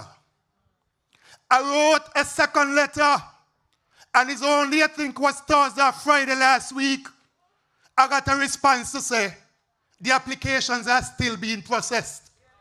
You want to tell me since last year, persons applied to get assistance, and for months now, applications are still being processed? Well, not even a loan from the bank takes so long to be processed. I'm talking about persons like Screech from Sandy Point, who tired messaged me to ask me what is going on with his application. And I'm tired of telling him that each and every time I check, I get a different answer. Well, Screech ain't just as qualified as the persons living overseas who getting monthly assistance on the PEP program. He living here. He paying taxes here. So why isn't he just as qualified as persons living overseas and not paying any taxes here, but getting a PEP every single month? And that is why I will continue to speak, and I will continue to stand on principle. John L. spoke about the 15 houses in Mansion when he spoke. But truth be told, it isn't just 15 houses built in that one constituency of number 7 and given to persons free of charge. It's more than the 15. Because some of you may remember that prior to those 15 being distributed, you had individuals in that constituency who had gotten houses, they said, as a result of their homes being damaged by hurricane. Free. And I remember when the hurricane passed, Parsons and Eugene from Sandy Point. And she dropped down on she house. And Eugene was promised assistance when NEMA went and did its assessment in terms of getting a house. Up until now, Eugene can't get the free house. But almost 20 people from constituency number 7 can get a free house. You have persons like Roy from Sandy Point for Jane. Roy Richards, I think his last name is. He has a brother who works by the gas station in Sandy Point. Roy had his house destroyed. And I remember Roy specifically also being identified by NEMA to get a house. Up until now, not even a piece of board Roy get. While almost 20 persons from constituency can get a free house. And I must not talk, I mustn't stand up on principle in this country. Well, I will continue to talk. I will continue to speak. You're applying for jobs for persons. And when you try to get persons jobs, you're being told government isn't hiring. Nobody being hired. And then the same persons that you're trying to help, you see them working for the same government. You have a young man, Buchanan. He used to work Marriott. I think he still works over there. Ask me over and over again to assist him with a job. Try to get the young man the job. Can't get the young man the job. Next thing, the young man get the very same job that he been asking for through the Prime Minister. And when I asked him and confronted him about it, he said all that he did was provide a letter of a recommendation for the young man. Well, who is the Minister of Human Resources? Who is the Prime Minister? Who is the Minister of Finance? Trying to make me look bad. So now the young man upset with me as if I tried to deny him a job. And I must not speak in this country. I mustn't speak. I have remained quiet and I've remained quiet for a very long time. You asked questions about the state of the finances for the country. John L. can tell you he has raised questions. And when he raises the questions, next cabinet meeting, you're going to get an update. Next meeting, you're going to get an update. And up until now, you can't get the update. You ask a question, mouth start to push up. As if you ain't got a right to ask a question. When you ain't elected, you don't deserve to know. And you must keep quiet. Don't say anything. Continue to keep quiet. And you try to resolve these differences quietly. But you try and nothing is happening. Let me ask you all a question. How many of you in here part of any organization? A lot of us? Vanessa, you're the chairperson for East Bastille. You are? If you're absent for a meeting, what happens? Your voice takes over. Well, not so in cabinet, you know. Not so. Ah, you laugh. Not so. If the cabinet is supposed to be every Monday, if the Prime Minister goes away for 3 weeks, you could plan to do something else with your Monday because the cabinet must happen in his absence. Ah, you say what? Well, other members of cabinet here, so ask them if I'm lying. Ask them if I'm lying. If you are the chairman of a board, if you are the chairman of a board, okay, see Jean there, I ain't got no reason to tell a lie. And that is the good thing. Not a soul can come and say that I have been telling you any lies. You're the chairman of a board of a corporation. You go on vacation. The board ceases to function? No. Exactly. You're in a group. You're the president.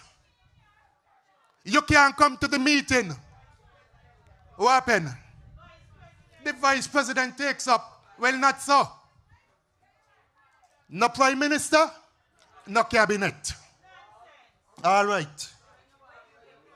And people want me to keep my mouth shut. Some of you have been asking why it has taken 7 years to speak about these things. But the fact is, that we have been trying our best to keep the promise. We have promised to work in unity on behalf of the people. And that is exactly what we have been trying to do. We have been trying to solve the issues without making them public. Lindsay told you when you're in a marriage, everything isn't perfect. But you don't go out in the public and you say everything going wrong in my marriage. And so you break up the marriage. No. You try to have discussions within. Sometimes people married for 20 years. You see them out in the public. You see them all lovey. And when they go home, all kind of problems. Next thing, when things come out in the public, you start to ask yourself, man, this can't be true. Not the couple that I see last night dancing and carrying on and all up in each other's face. Huh? What you say? A public show? You try to work out things. So you're shocked sometimes when you hear the things. And so we have been trying and we have been patient in terms of working out the issues. I know some of you can relate to this. Sometimes you go out, man, you're well dressed. According to all people, you stone moderation dress. Man, people look at you and they admire you. They say your dress look good, your clothes look good, and they're admiring you. According to Jean, you look stush. You look stush. Man, they watch your shoes, and they say your shoes look good. They like the color. They like the style. They want to know where you buy them. And guess what? The shoes are squeezing, you know. Man, you're smiling and you're enjoying yourself. But the shoes are squeeze you. You're out there and you wiggle up, you throw them in the shoes. You know how it go. You wiggle up, you throw them in the shoes. You pull your muscle them in the shoes because you try to get some relief. And when they tell you, man, your shoes look good, you say, thank you. The end of the shoes are squeeze your foot, you well want to take them off. You well want to take off the shoes. And as soon as you left the function and you jump in the vehicle, the first thing you poof. You kick off the shoes them. And if you got to catch a bus, as soon as you jump out the bus, it's either you mash them down or you take them off. And you run, go in your house and you start to massage your foot. Because the shoes are squeeze you. The shoes are squeeze you. But you bear with it. You bear with it and you bear with it and you bear with it. And you try your best. Sometimes even before you come out the house, you take a bottle or something and you push it in the shoes because you try to stretch the shoes to make sure the shoes could fit you a little better. Jackie, you laugh, you know how we go.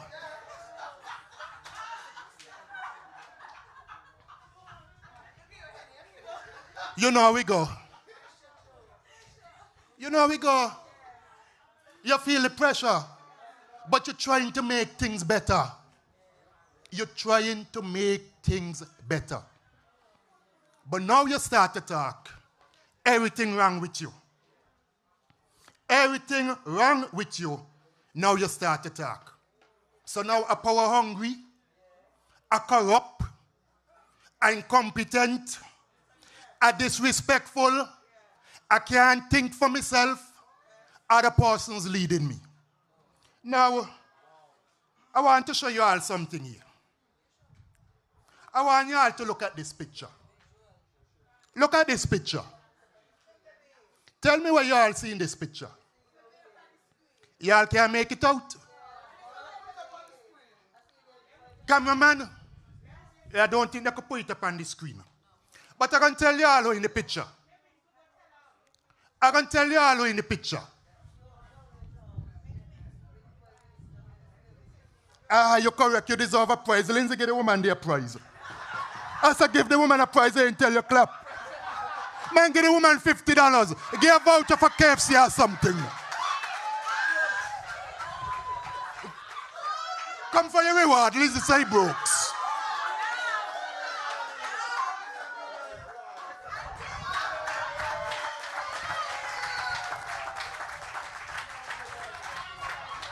You're correct. Here's a picture from the swearing in of the Prime Minister in 2020. And who in the picture?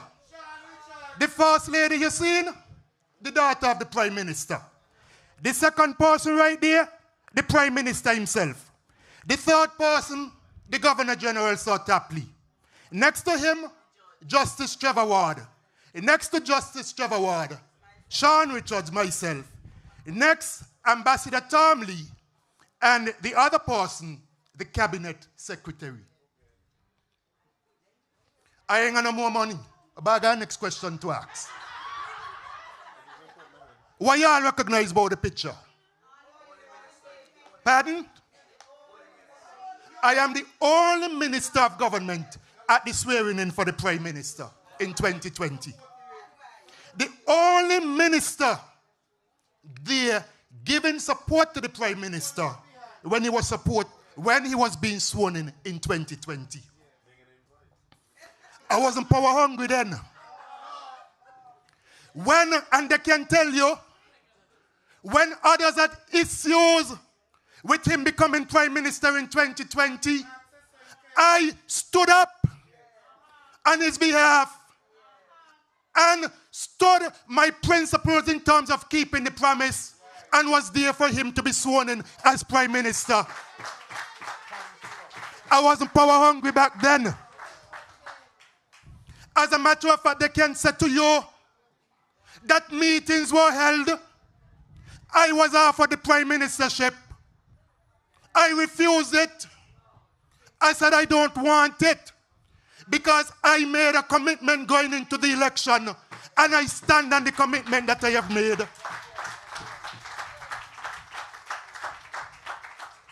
I wasn't corrupt then, but now I'm the most corrupt person. Recently, they have sent auditors down to UDC. They said to do an investigation down there. But let them do all the investigation they want. Before God and man, my hands are clean. I understand they're supposed to go collect next. And Cindy is here when Cindy called me and told me that some oversight committee come there. I said, Cindy, I could have told you they were coming because I already heard so. So it didn't come as a surprise to me. But I had to call Cindy to tell her that because I don't have anything to hide. So let them audit and audit and audit. Why they don't go away Development Bank? You could ask them, they must know why not. Imagine I am the minister. Not a word has been said to me, but persons they're doing an audit. But let them go along. Let them continue. When there were issues with other persons and ministers, I wasn't incompetent when I was being called to be part of those meetings, to be a mediator for those meetings, to bring a sense of peace to those meetings. Sam Kanda can tell you when he had issues with Sam, it was me called to be part of the meeting. When he had issues at times with Mark, it was me called to be part of that meeting. I was incompetent back then. When others said he shouldn't be Prime Minister, when others had issues with some of the senators to be appointed, I again was the mediator. They can tell you that I was the one going back and forth between the Prime Minister and them in terms of the allocation of portfolios. They can tell you that. Ask Jean. He had an issue with Jean being Minister of National Security, of Social Security, and I was the one who had to say, no, Jean has an interest in being Minister of Social Security, and Jean should be Minister of Social Security. Pardon? And he's doing a good job. Some of you remember the check that you got for the $1,000. I ain't got to stand up here and tell any lies. Gina telling any lie? No. Jonah telling any lie? Lindsay telling any lies? I ain't got to stand up here and tell any lies. I stood up on behalf of the others. I was the one going back and forth, trying to negotiate, trying to bring a sense of peace to what had been happening at the time.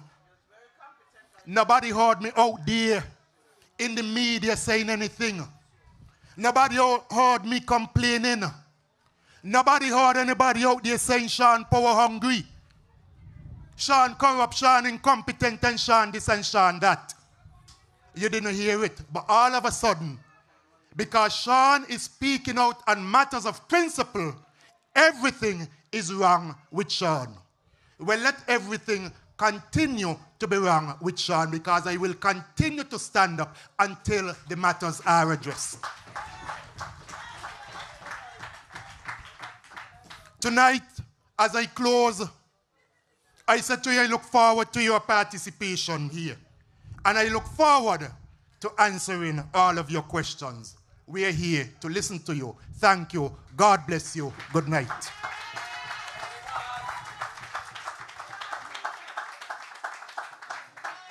Make some more noise for my political leader, the Honorable Sean Richards.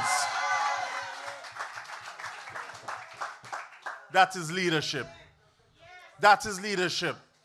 So imagine when he becomes the Prime Minister of this country.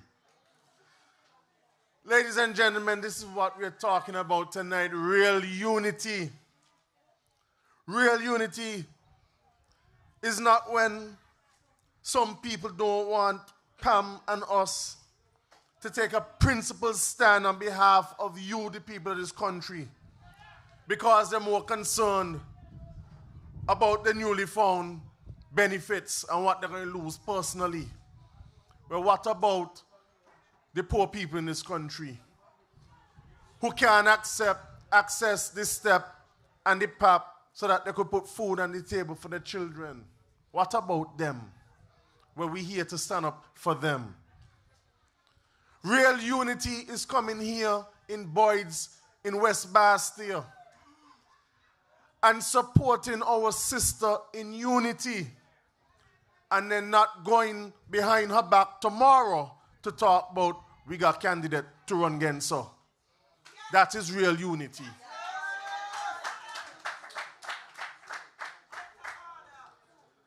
And in the spirit of real unity, it is now your time to engage us. Your time to have that discourse with us. And so we now open the mic for anybody who may have a question, a comment, a suggestion for us on the way forward. Yes, a very pleasant good night. I'd like to, first of all, welcome all of you to Boyd's. Well, it's not. I'm living in Constituency, just Mr. Hamilton, but Boyd's is where I'm originally from.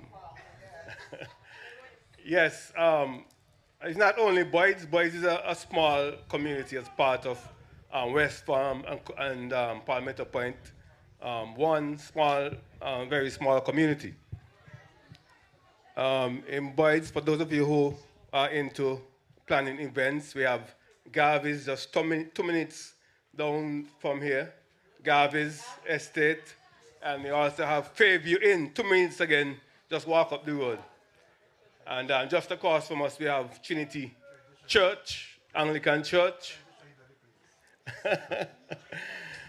But very importantly in our community, we have 2 international schools. We have Ross University and we have the nursing schools. All as a part of West Farm. And over the years, I mean, you would have known that all the lands belong to government. Until recently, they are sold willy-nilly. And with 2 big schools in your community, would have expected that there's some development would have been done to position the people to benefit from these universities. But I said the lands were sold willy-nilly, and now there is no real development for the people to benefit from this community. So I would hope that as you go along in government that you'll be able to come up with some plans to help the people to be able to benefit from these two international schools having been in the community. We have a big problem. Minister of Sports, we're sitting here on a basketball court. Well, the new court has been transferred just up the road, 2 minutes from here, up the road. Yes, just 2 minutes. Just very close by Fabian. Actually adjacent to Fabian. That's where the playing field is. There's a playing field, there is a football field and basketball and also a playground for children. But Mr. Minister, I'm sorry to report that, as usual, there's great vandalism at that vicinity. So we'll hope that you're able to work with the people in the community to help repair and to maintain that new facility. And I say I don't know what plan government have for this basketball court. I'm sure something going to be done at some point, but I would like government to engage the people before they make any decision as to what to do with this piece of land, with the old basketball court is, that you would engage the people and hopefully come up with some good idea that would benefit the community. On the political side of it.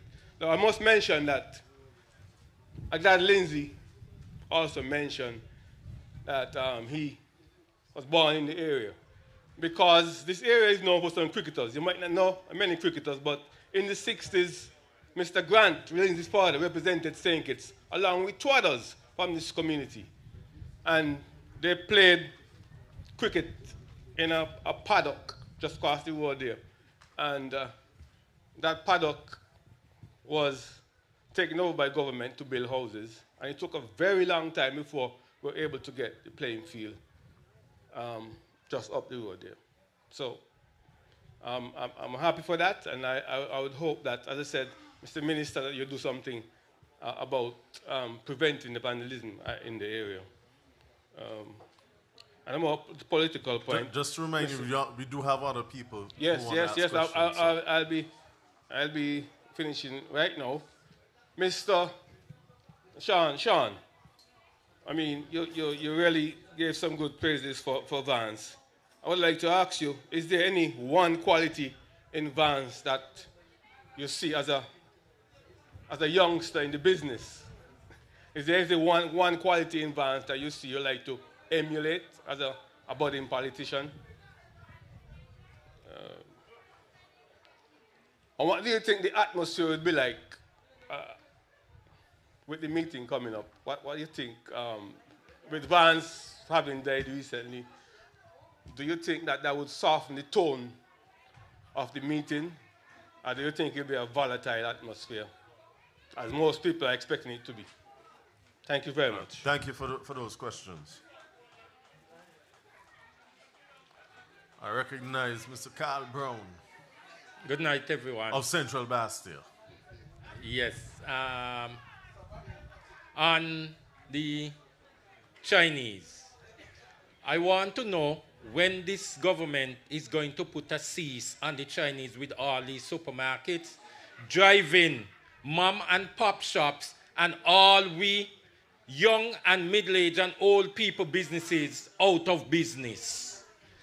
I mean, yeah, we're thankful for China and Taiwan for the gifts and for the contribution they does make to the Federation. But why they can't bring some factory or industry that hire 500 people? They bring in all these supermarkets, degrading your house around, and plus all these rodents they bring with them, right? We are asking if there is nothing else the government could get these Chinese to have development, because we have people, everything that they come here to do, we are doing it already, and then they drive us out of business. The other thing is, I'm doing some work in number 7 constituency. The people in number 7 say, we asked them to vote with the Prime Minister. But all the good things is happening in number 7. The PAM people is not getting the promise, and the PAM people is not getting the sweet and the nice and dandy that is happening in number 7. And they say, I must ask you all tonight, please don't forget them with these meetings. Come look for them. They want the meeting in number 7. The other thing is, we have a number of grandma in the civil service in the 70s and 80s. When are you all going to send them home? They ain't doing nothing that other younger people than us can't do. And why they deal? They getting the pension, they getting the social security, they don't get the gratuity, they have several businesses. Other people want a little do. Please to send them home, let them enjoy the pension and the gratuity. Let other young people get a do. All right, we'll take one more question before we get some answers. Yeah, good night. It's my yard, good night, everyone. Good night. Yeah.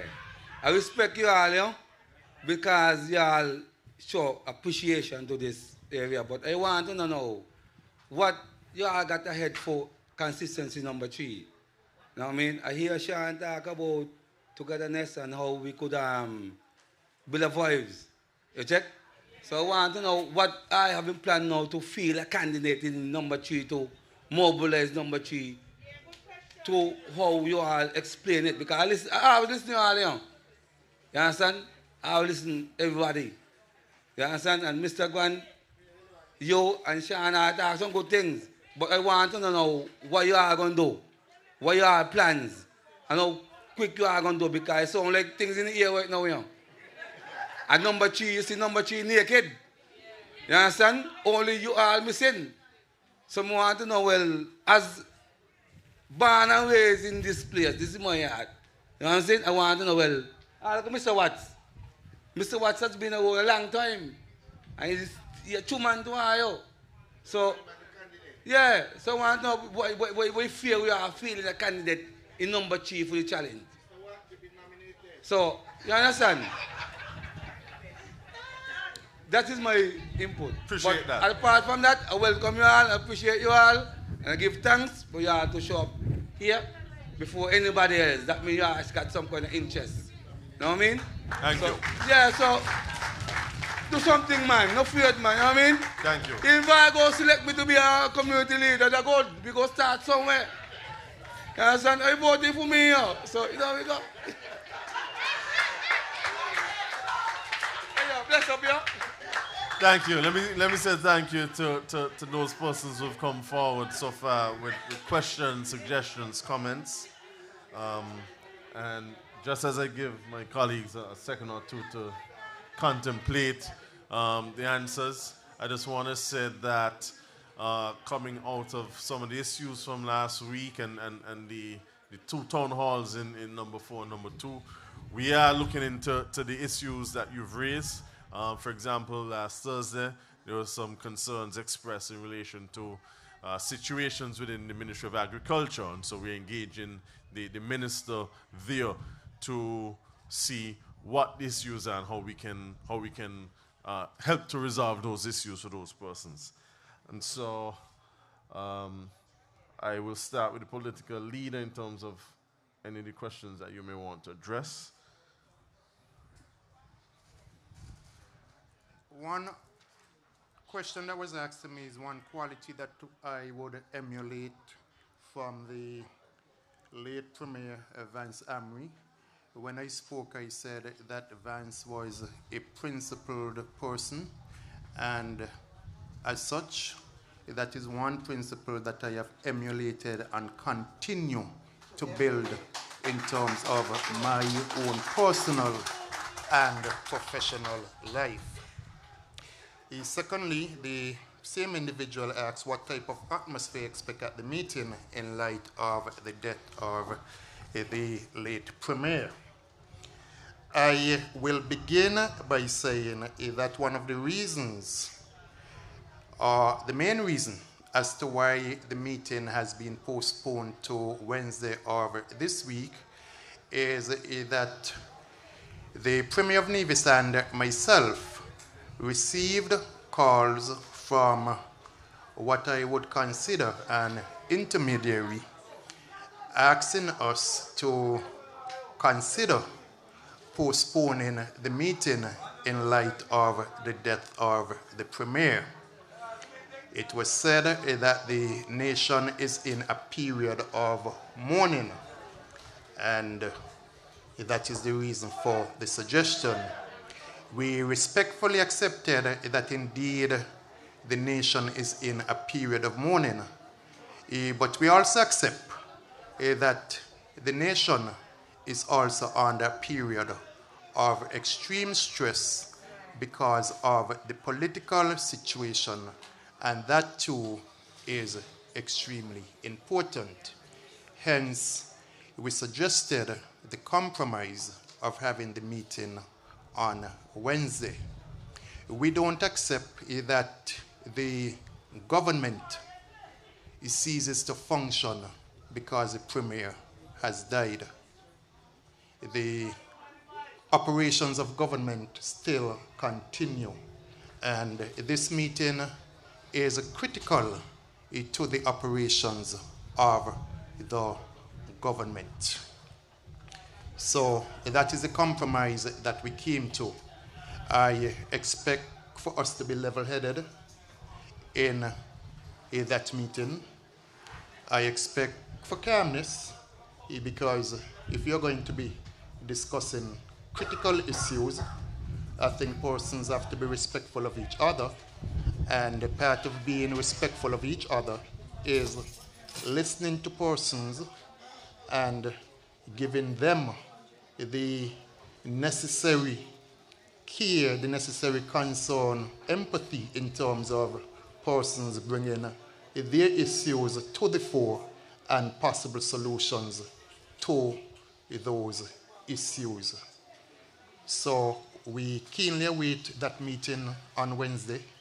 We hope that the meeting will not be postponed once more, because while it is that we have been asked to do this, you still have a situation whereby the Prime Minister is having meetings with other government ministers.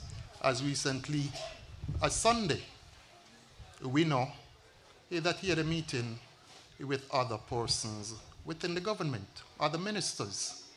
So while on one hand we have been asked to postpone the meeting, to hold off on the meeting, because the Premier has died, the nation is in a period of mourning, you're still meeting with other persons within government. One may argue that maybe it is whatever you're meeting to discuss, the issues are not as contentious. But the meeting is not being held out in the public. The meeting is not being carried live, so that even in terms of the meeting, persons will be able to say, well, this meeting is contentious, the persons are being disrespectful, and so in terms of the fact that the nation is in mourning, it is disrespectful to the memory and to the work of the late Premier of Nevis. So again, we look forward to the meeting, and for my own part, I am going into the meeting very calm, very collective, but again, to stand on principle and to discuss the issues affecting not Sean Richards, but the people of the Federation of St. Kitts and Nevis.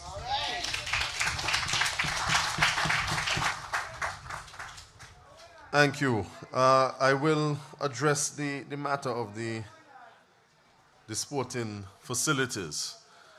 And yes, some years ago, under a Team Unity administration, not just the basketball facilities, new basketball facilities were built just up the road, but a football field as well. And what we've realized is there's been significant vandalism of the pavilion that was built for the football field in particular. The first thing I'd say is the people of Boyds have to protect what is theirs. This is a major investment that the government has put down in this community for your benefit primarily. And so I want to encourage you to come out and protect what is yours. When they mash it up, you're the ones who will feel the greatest effect of it because you won't have the use of these facilities. The Department of Sport is very much aware of it, and we are trying our best to mitigate those issues through increased security. There was a discussion in relation to even cameras up there and to put burglar bars and different things, even in terms of changing the windows that exist. There's some glass windows up there that were constantly being broken, and so we have to look at putting in a different type of window to mitigate the damage being done.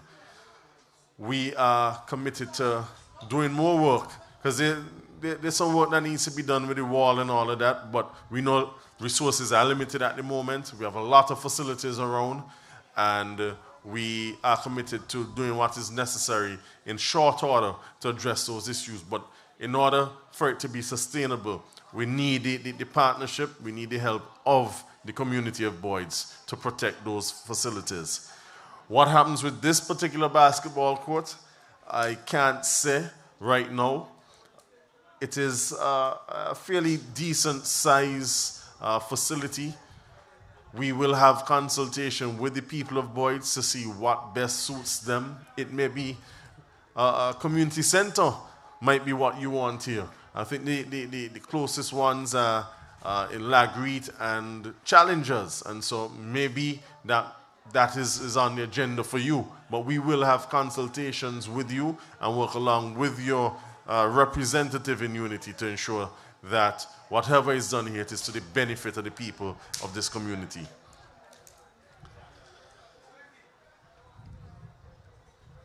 PAM in number 7, PAM people in number 7 not getting their fair share, I suspect is what was being suggested. And I hear that. The People's Action Movement, although we are currently not fielding candidates in every constituency, we remain a national party, a party that has represented the people of this country for 57 years, whether we in government or not, whether we have candidates here or not.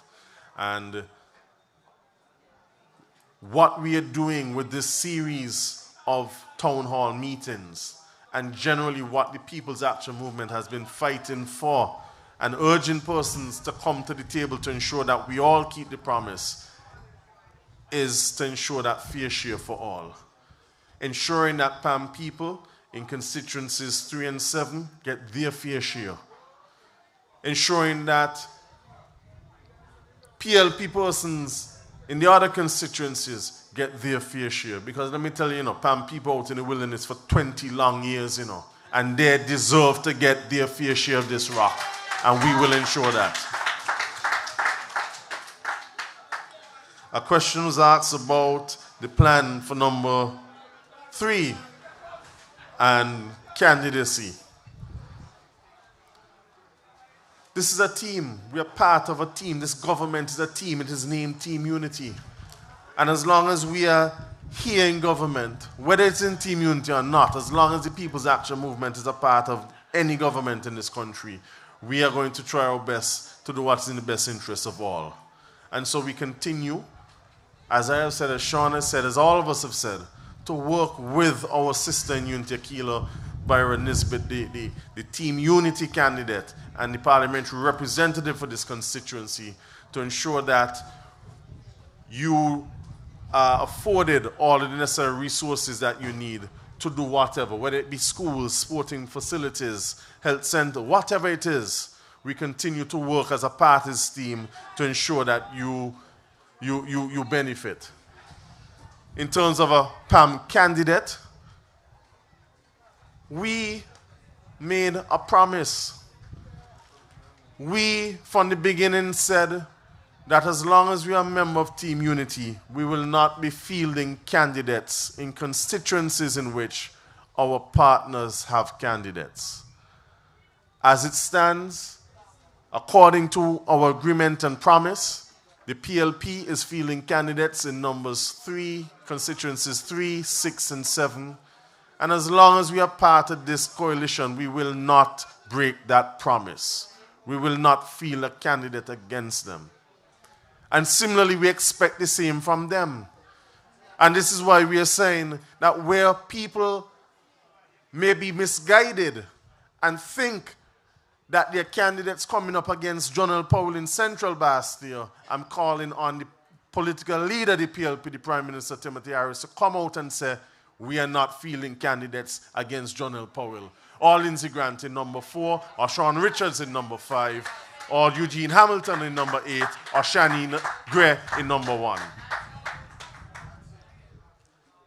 And we continue. I don't know how much more Sean can say in terms of we continue to ask to come to the table. Let us sit down and resolve these issues. Let us come to some reconciliation over these issues and move forward. But if it is that persons are not prepared to do the right thing, if it is that persons are not prepared to keep the promise, and rather see Team Unity mash up than us work together to ensure and to build upon what we started under the leadership of Van Samry, under the leadership of Sean Richards and the leadership of Timothy Harris, then we have to do what we have to do. Then we will have to do what we have to do. But as long as we are part of this coalition, Team Unity, we will not break that promise to our partners. There was another question in relation to lands being sold willy-nilly, particularly number 3 and around the 2 offshore universities that we have here. My parents live in number 3. I've lived quite a number of years in number 3, and so I'm aware of the impact, particularly of Ross University going back for years, and the nursing school thereafter.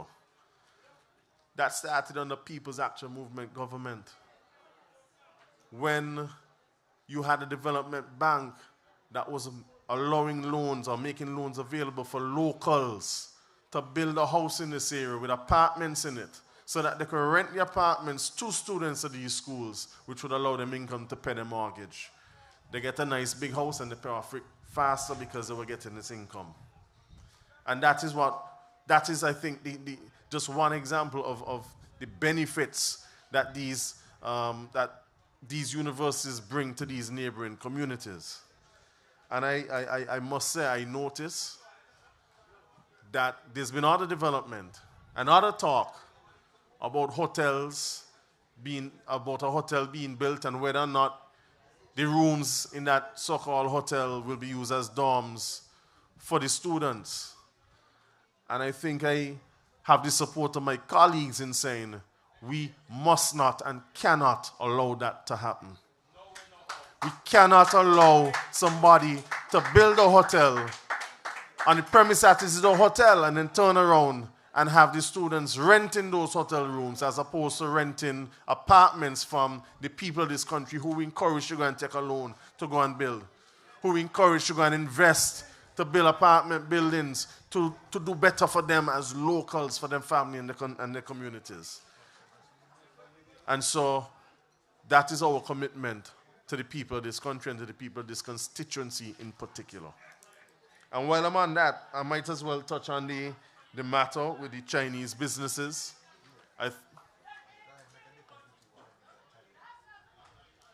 And Jean just made a very good point. These are not members of the Taiwanese, the Republic of China and Taiwan, with whom we have diplomatic relations and who we have a true friendship and collaboration with. You're talking about persons coming from mainland China and start opening up businesses here in St. Kitts and Nevis that compete directly with our locals. We do have a CBI program, and some of them do have citizenship, and in that case, it's not much you can do. But I do beg the question, locals can pack shelves too.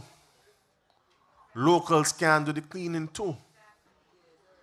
You're telling me that somebody who has enough to invest in the citizenship by investment program will do so to come and pack a shelf and to map out the supermarket?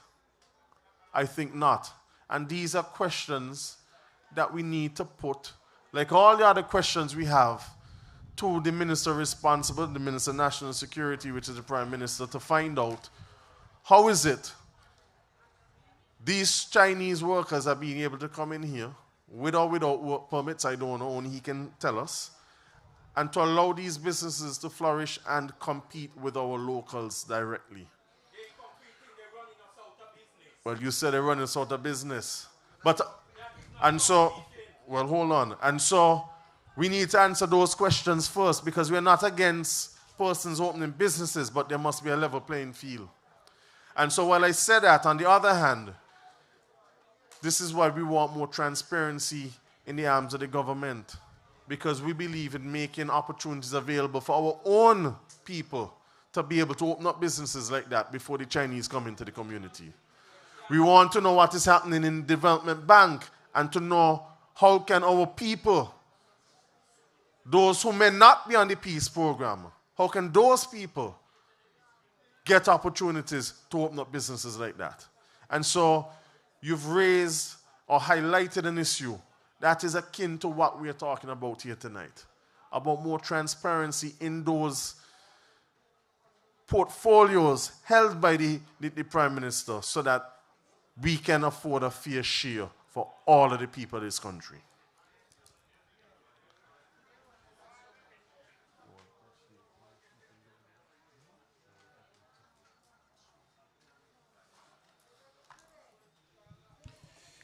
There is a question which has been asked about older persons in government. Let me say that I am not one who believes that someone cannot find employment with government because of his or her age.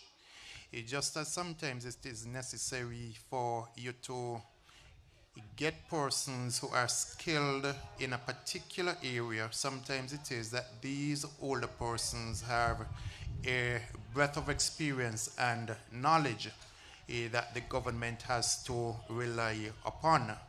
What I would not support is that while these persons are working, that a younger person isn't being placed to understudy these particular individuals, because younger persons must be given the opportunities to eventually move into these particular positions.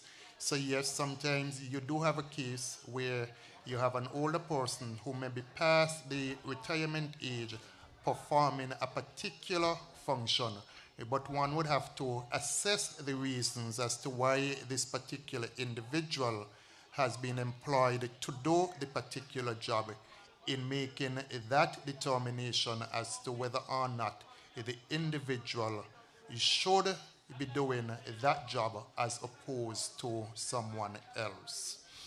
For example, even from time to time, we have to bring in persons from overseas, because when we begin to look at the pool of expertise that we have, we may not necessarily find someone with that particular pool of expertise. That is how we are able to develop our federation. That is how we are able to develop ourselves, because we are able to learn from other persons who possess the necessary expertise. Thank you, Sean. Based on my note, we've addressed all of the questions or suggestions thus far. I invite anybody else who may want to make a contribution to do so. While we wait, let me announce that there will be a breakfast held this coming Saturday in Middle Island, constituency number 4. Tickets are going for $20, just $20. I am assured that it is a hearty breakfast, and you can touch base. We have people with tickets here. There's a Chelsea and Azad around, and they have tickets for sale, so we invite you to purchase a ticket for yourselves, for somebody else, and to support the breakfast this coming Saturday in Middle Island.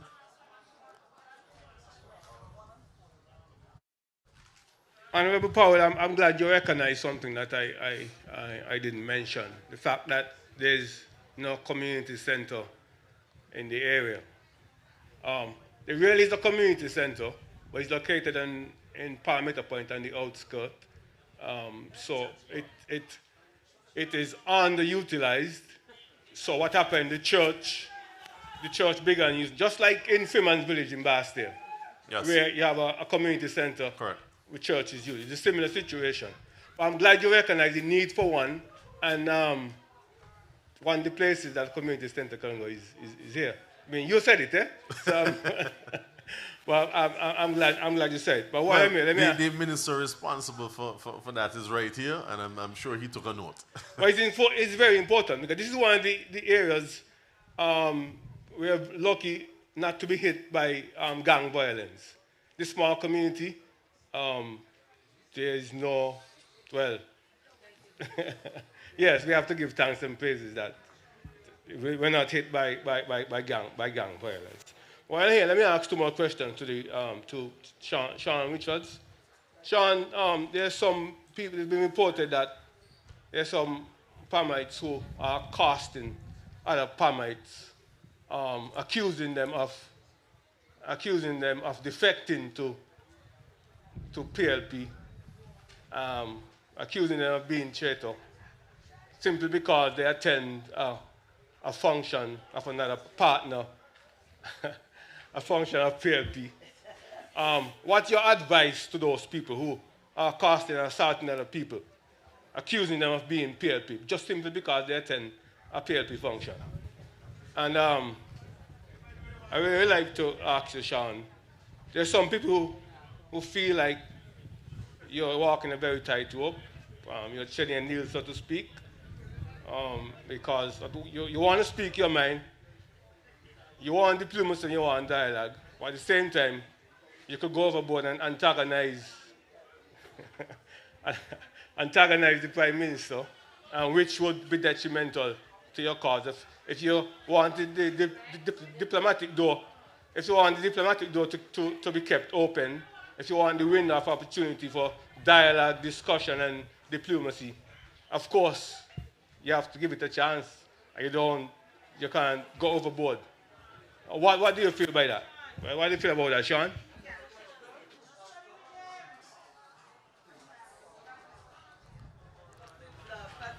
You have another question? Yes.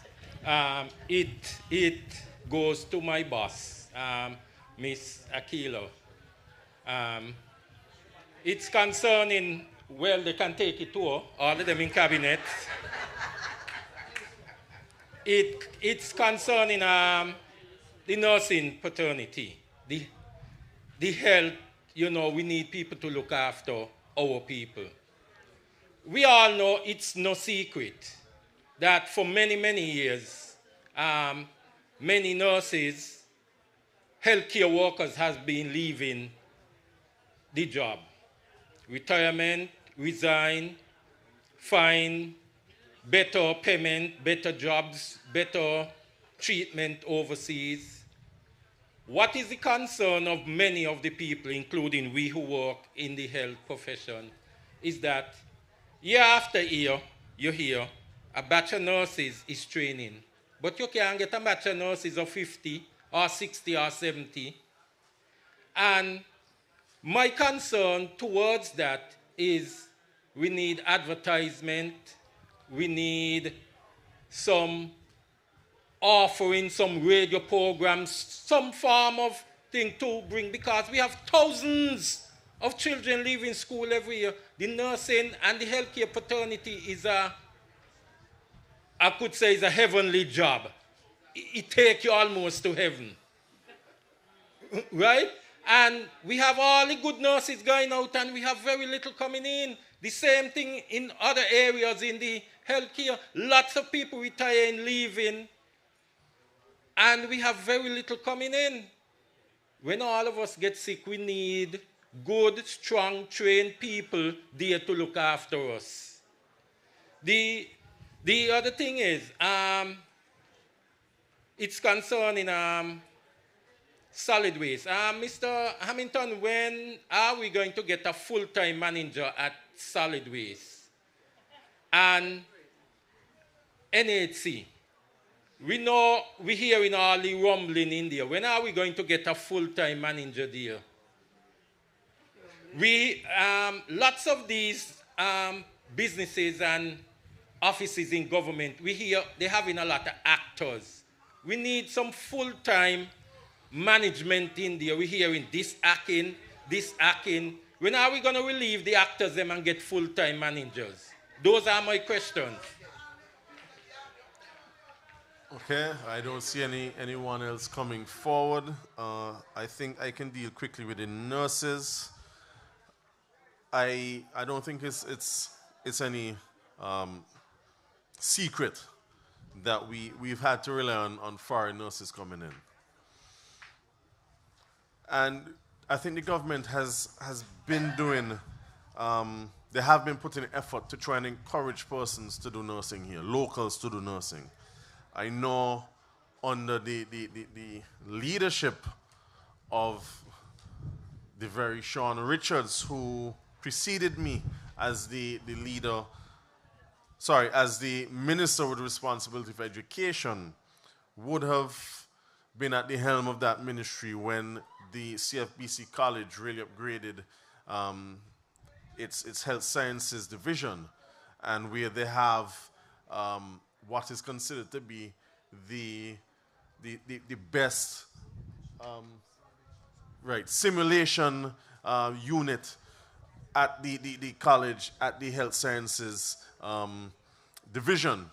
And I've been there. I've encouraged them to really try and get persons to go up there to see what is happening up there. It is amazing. They're doing some really good work, and they're doing really good training of nurses. There has been an issue in terms of our local nurses passing some regional qualifications, and there's something that we're looking into that issue. But at the same time, we need to be able to encourage persons to actually go into nursing. And so people like you just talked about how heavenly the nursing profession can be. We need persons like you, persons like some of these retired nurses who can come forward and speak about how good it is to be nursing, how beneficial it feels, and to be able to help persons as well as to have more persons coming along in this particular field. We have the same issue with agriculture. How do we encourage persons, young people in particular, to get more involved in agriculture from a professional standpoint? And so it's something that we're working on. We ask for your partnership to encourage young people to get involved in it. Jean, you want to touch or respond to the question of the actors in solid waste and NAC? Before you respond, I think Sean wanted to go. Before the Honorable Jean Hamilton responds, indeed, Jonel is correct. The simulation lab at CFBC is actually one of the best within the region. I recall in 2019 we had an OECS Ministers of Education here, and one of the field visits was to CFBC, and the other ministers were impressed with that facility to the extent, I think, for example, Anguilla asks about the opportunity to send persons from there to be trained at CFBC. With regards to promoting and advertising the need for nurses and other persons within the healthcare profession, that is done. The different schools, for example, would have their career fairs, and you would have persons from CFBC participating in those career fairs, encouraging our young persons to become involved in the nursing profession. Perhaps a comprehensive look ought to be taken as to the benefits for nurses to see in what way it can be improved. The fact is that it's not just in St. Kitts and Nevis that you have a shortfall of nurses. And so what you find is that some of the bigger countries which are able to pay a better remuneration package to nurses in particular have been recruiting nurses not just from St. Kitts and Nevis, but from throughout the region. I would have sat in meetings of CARICOM as the Minister of Education, and this is an issue that was constantly raised. How do we retain our healthcare professional, in particular our nurses, so that we're able to benefit from the expertise and the training that they have received. The program at CFBC, I think it's a very good one because upon graduation, you actually earn a degree from the University of the West Indies. Part of the issue, as John L. highlighted, is that in order for you to then become a registered nurse, there's a particular exam that you have to take, and unfortunately, a number of those persons who pass the course have not been successful at passing the registered nurse examination. You have a certain number of trials that you are allowed to undergo before that window is closed off where you are no longer eligible to sit that particular exam. So we have had complaints about that from the nurses, and we are trying to see how it can be addressed as best as possible, not only locally, but in collaboration with the University of the West Indies. However, in the absence sometimes of being able to recruit and train persons locally in the nursing profession, the government has not compromised the health care of our people. In the instances where expertise is needed from overseas, we do bring in persons from overseas. That is why, for example, when you go to the hospital, you may see nurses there from Cuba. You may see nurses there from the Philippines. If you look at the oncology unit in particular, where we didn't have that cadre of persons who are trained in that field, what has been done is that we have had to recruit persons from overseas. We get local persons to work along with them so that in terms of that expertise, it is developed, it is built, and we continue to encourage our own persons to become specialized in different areas. I know of persons who have gone off to Cuba to study nursing, and priority, of course, would be given to persons who choose to study in areas that we consider to be high priority areas.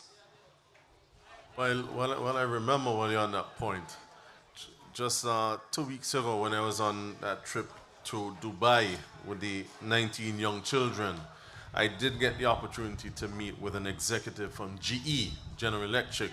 Many of us have GE appliances in our homes, and they are looking to partner with us, particularly in relation to the simulation lab, to upgrade equipment in the end, to provide new equipment. So as soon as I get some details, I will be engaging with the Minister of Health, Akila Byron Nisbet, to see how we can develop that particular area even more.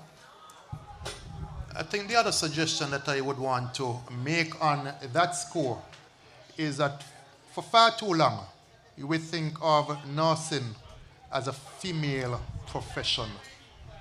You have males who are qualified. We do have males, but I am certain if you look at the ratio of males to females, it is extremely low in terms of the number of males. We want to encourage more males to also get into nursing because it is a profession that they can benefit from, and it is a profession that they can work in just like any other female. Thank you. Jean? Carl, thank you for the question. You spoke specifically about solid waste and NHC, both institutions that at this point have individuals who are acting in their positions. One, NHC has someone acting who is competent in Mr. Lisford Isaac, who is now on vacation. They do not have a full-time general manager, but will have one. Despite that, NHC has been able to deliver in the last few months, you've heard it, 20-odd homes in the St. Peter's area, another 16 somewhere in the Conyers area.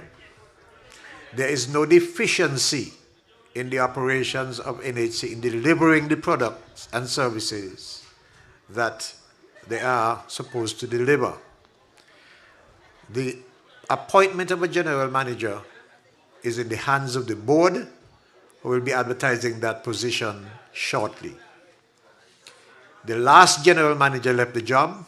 I don't want to go into that now. It is not, I don't think that is business for this particular forum.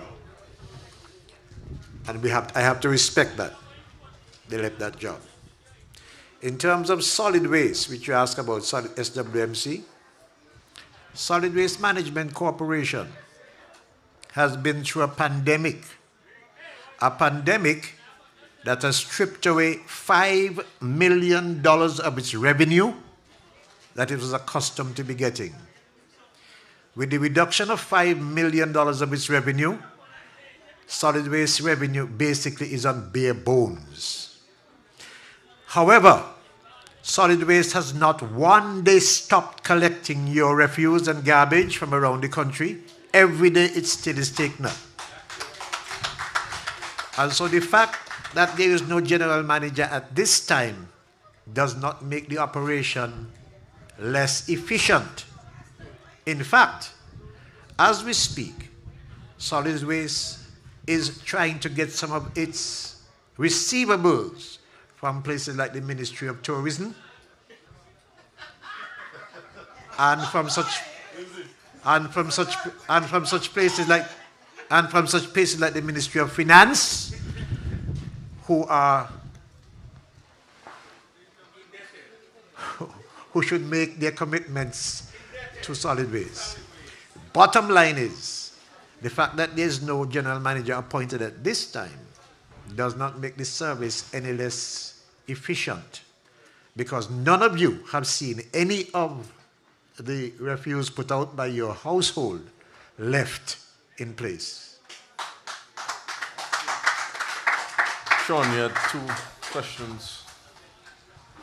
Yes, the two other questions which were posed to me by Mr. Watts, it was about Pamites being accused of being PLP.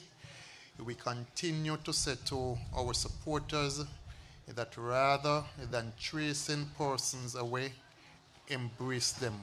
Have the conversations with them. If it is that someone has gone to an event by a next political party, or they feel that these persons are straying away, we find out what the concerns are. How can we address those particular concerns? It can't be that you trace them further away because of what it is you say to them. That is not going to encourage persons to come back. I've said on more than one occasion on this platform that we are asking all of our people to come home. Come home to the People's Action Movement. We are willing, we are able to accommodate all of our supporters.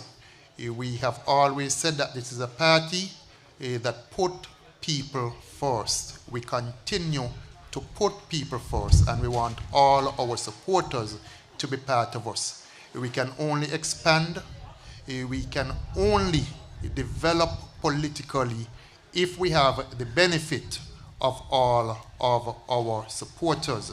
In terms of the question relative to quiet diplomacy and walking a tight rope, indeed, I do believe that quiet diplomacy and walking a tightrope are important at times. And so in terms of the current political situation, as I've said, I stand on principle. I continue to speak the truth. I have been exercising diplomacy. I haven't come here to curse anyone, because I don't think that that is helpful to the situation. While persons are out there making all sorts of statements about Sean Richards, all sorts of inaccurate statements, all sorts of accusations, I have been simply putting the case of the People's Action Movement forward and telling the truth, and I will continue to do so. I have said to persons that God is in the midst, and I continue to put God first, because the voice of the people is the voice of God. And all persons who are out there suffering, they need a fair chance and a fair share, just like everyone else. Even as I'm sitting here this evening, I'm getting messages from persons who have said to me they have applied over and over again for the PAP program, and not even the courtesy of a response indicating whether or not they're eligible, they have been able to receive. So these are genuine concerns coming from the ordinary man and woman here in the Federation of St. Kitts and Nevis. Just this week, I was told, for example, that you had certain operatives in this area asking persons about the PAP program and if they want to get on the PAP program. What I've also been told is that some of those persons have been promised a monthly stipend coming from the peace program, which wasn't designed for that particular purpose. But again, you see what is happening, and you see how the resources of the country are being manipulated for political purposes and to benefit some. If the PAP program is there, and we have had questions also as to why the PAP program is under the Ministry of Sustainable Development, because it is a social assistance program. And so you wonder why it isn't with Minister Hamilton under the Ministry of Social Development. But sustainable development falls under the office of the Prime Minister. You therefore wonder if it is placed under that particular ministry, so that in terms of the control of the persons who are able to benefit from the program, that it is determined by the Prime Minister. We have concerns about that. The program must be transparent. If one applies for assistance from the PAP program, you determine whether or not the person is eligible for the assistance. And if that person is eligible for the assistance, then the person, like any other individual who is qualified, regardless of which constituency he or she resides in, he should get that monthly assistance. There are persons out there genuinely in need of it. Genuinely in need of it. It can't be you're working in a house trying to feed a family, making minimum wage, can't get it, and then you look in the next house with maybe a boyfriend, a girlfriend, and a child living in that house, the boyfriend getting it, the girlfriend getting it, and in a single family house where it is genuinely needed, individuals cannot get it. Something is wrong with that. And if something is wrong with me for bringing these issues to the fore, then something will continue to be wrong with me. I will allow... Oh, sorry, go ahead.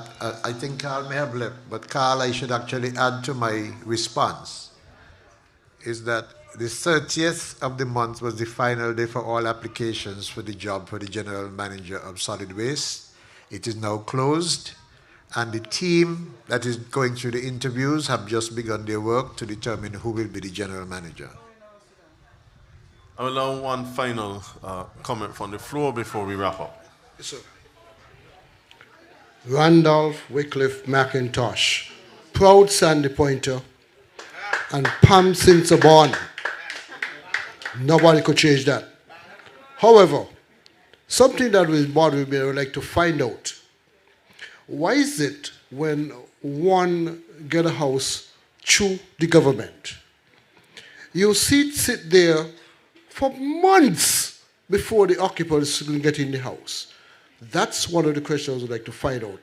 And number two, though I have no grievances with the people that come in from outside, why I'm finding Santo Domingans, Guyanese would get a house in front of a bond petition.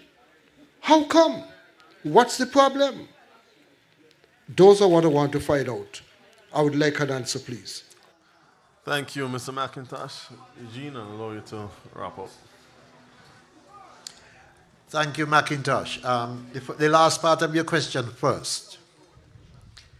When someone migrates to St. Kitts and Nevis, like you, they make contributions from their earnings to housing and social services levy.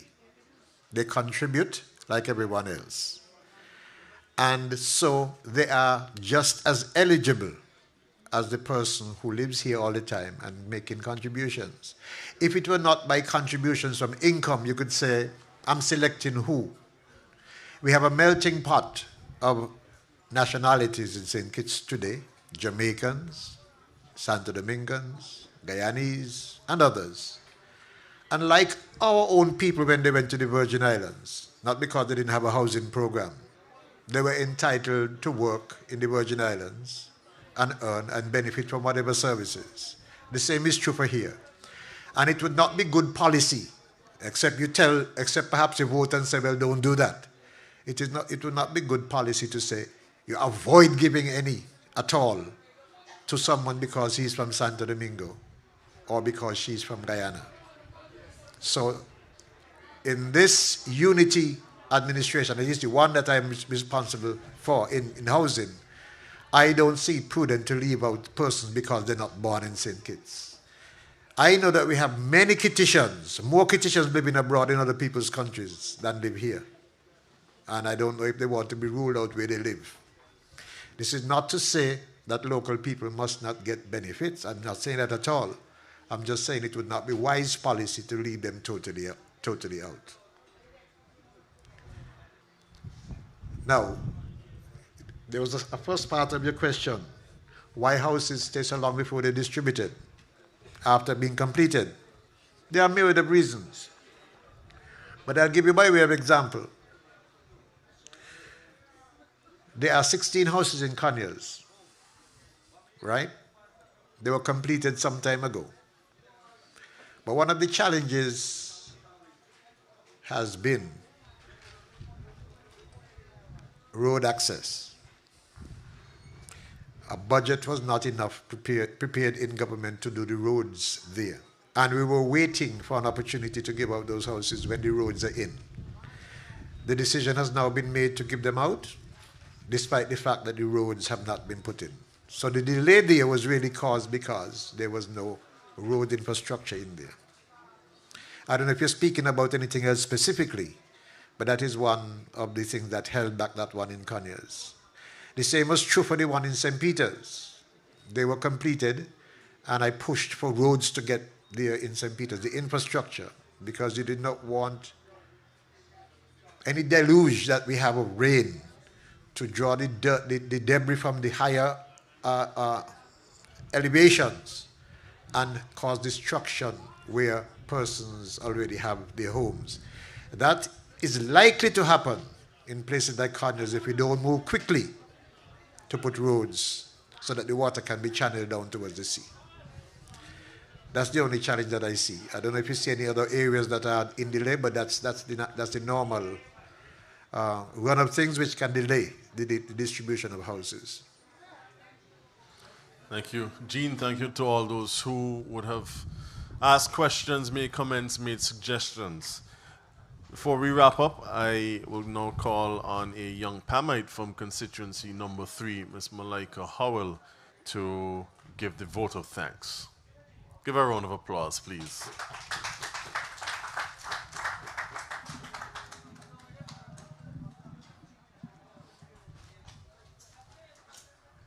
Good night, all. On behalf of the Pamites of West Bastia Constituency 3, I would like to thank all the persons who participated in making this town hall a successful one. Thank you, Carol, for invoking God's blessing to start our town hall. Thank you, Mr. Chair, and the PAM political leaders who were presenters at this evening's meeting.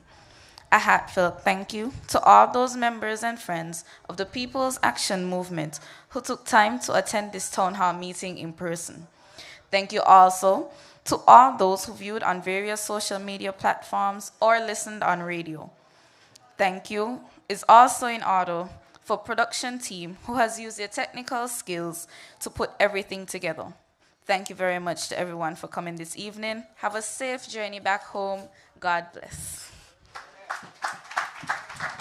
And before we leave you, let me remind you, Breakfast in Middle Island is Saturday. Our next town hall meeting is this Thursday at Bummers Park in Connery. We invite you to come out and join us there. On behalf of the leader of the People's Action Movement, the Honorable Sean Richards, Deputy Political Leaders, the Honorable Lindsey Grant and the Honorable Eugene Hamilton, and my own behalf, thank you for joining us this evening. My name is John L. Powell. I am a PAM, and I am keeping the promise.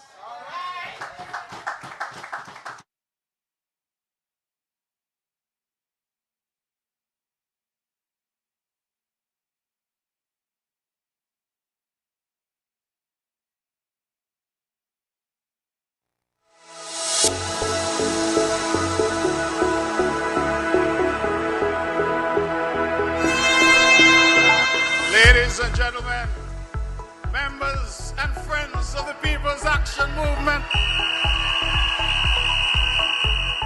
Don't say PAM, just say unity. Hell no!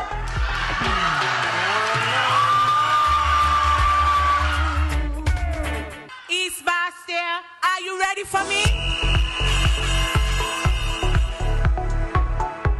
I will see to it that East Bastia must be counted. We will put on our hats and we will put on our walking shoes and touch every single household, every alleyway, hear from our people and let them know what we are about. Let them know what Natasha Gray Brooks is all about. Putting people first. Isaac Pam, Sean is my leader, and me ain't changing. So I reaffirm my commitment to this great party, the People's Action Movement. I reaffirm my commitment to Team Unity, and I pledge to continue to keep the promises that I made. I don't care who they send in Central Bastia, Central Lock.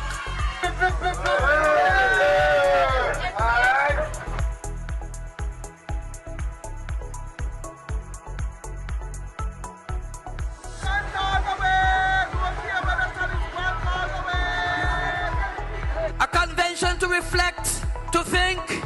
Somebody said to talk the truth. Talk the truth. Talk the truth. And I said to you, my brothers and sisters, my friends, my family of PAM, choose hope over despair. Choose unity over division.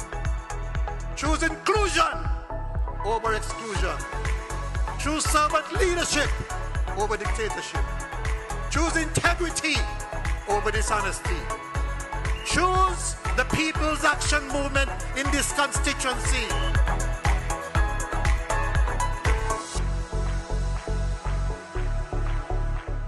I have seen this young man from humble beginnings in Sandy Point at work, both in opposition and in government. And I say today with no fear of contradiction that Sean has kept the promise. We have a leader in the Honorable Sean Richards. He held the fort.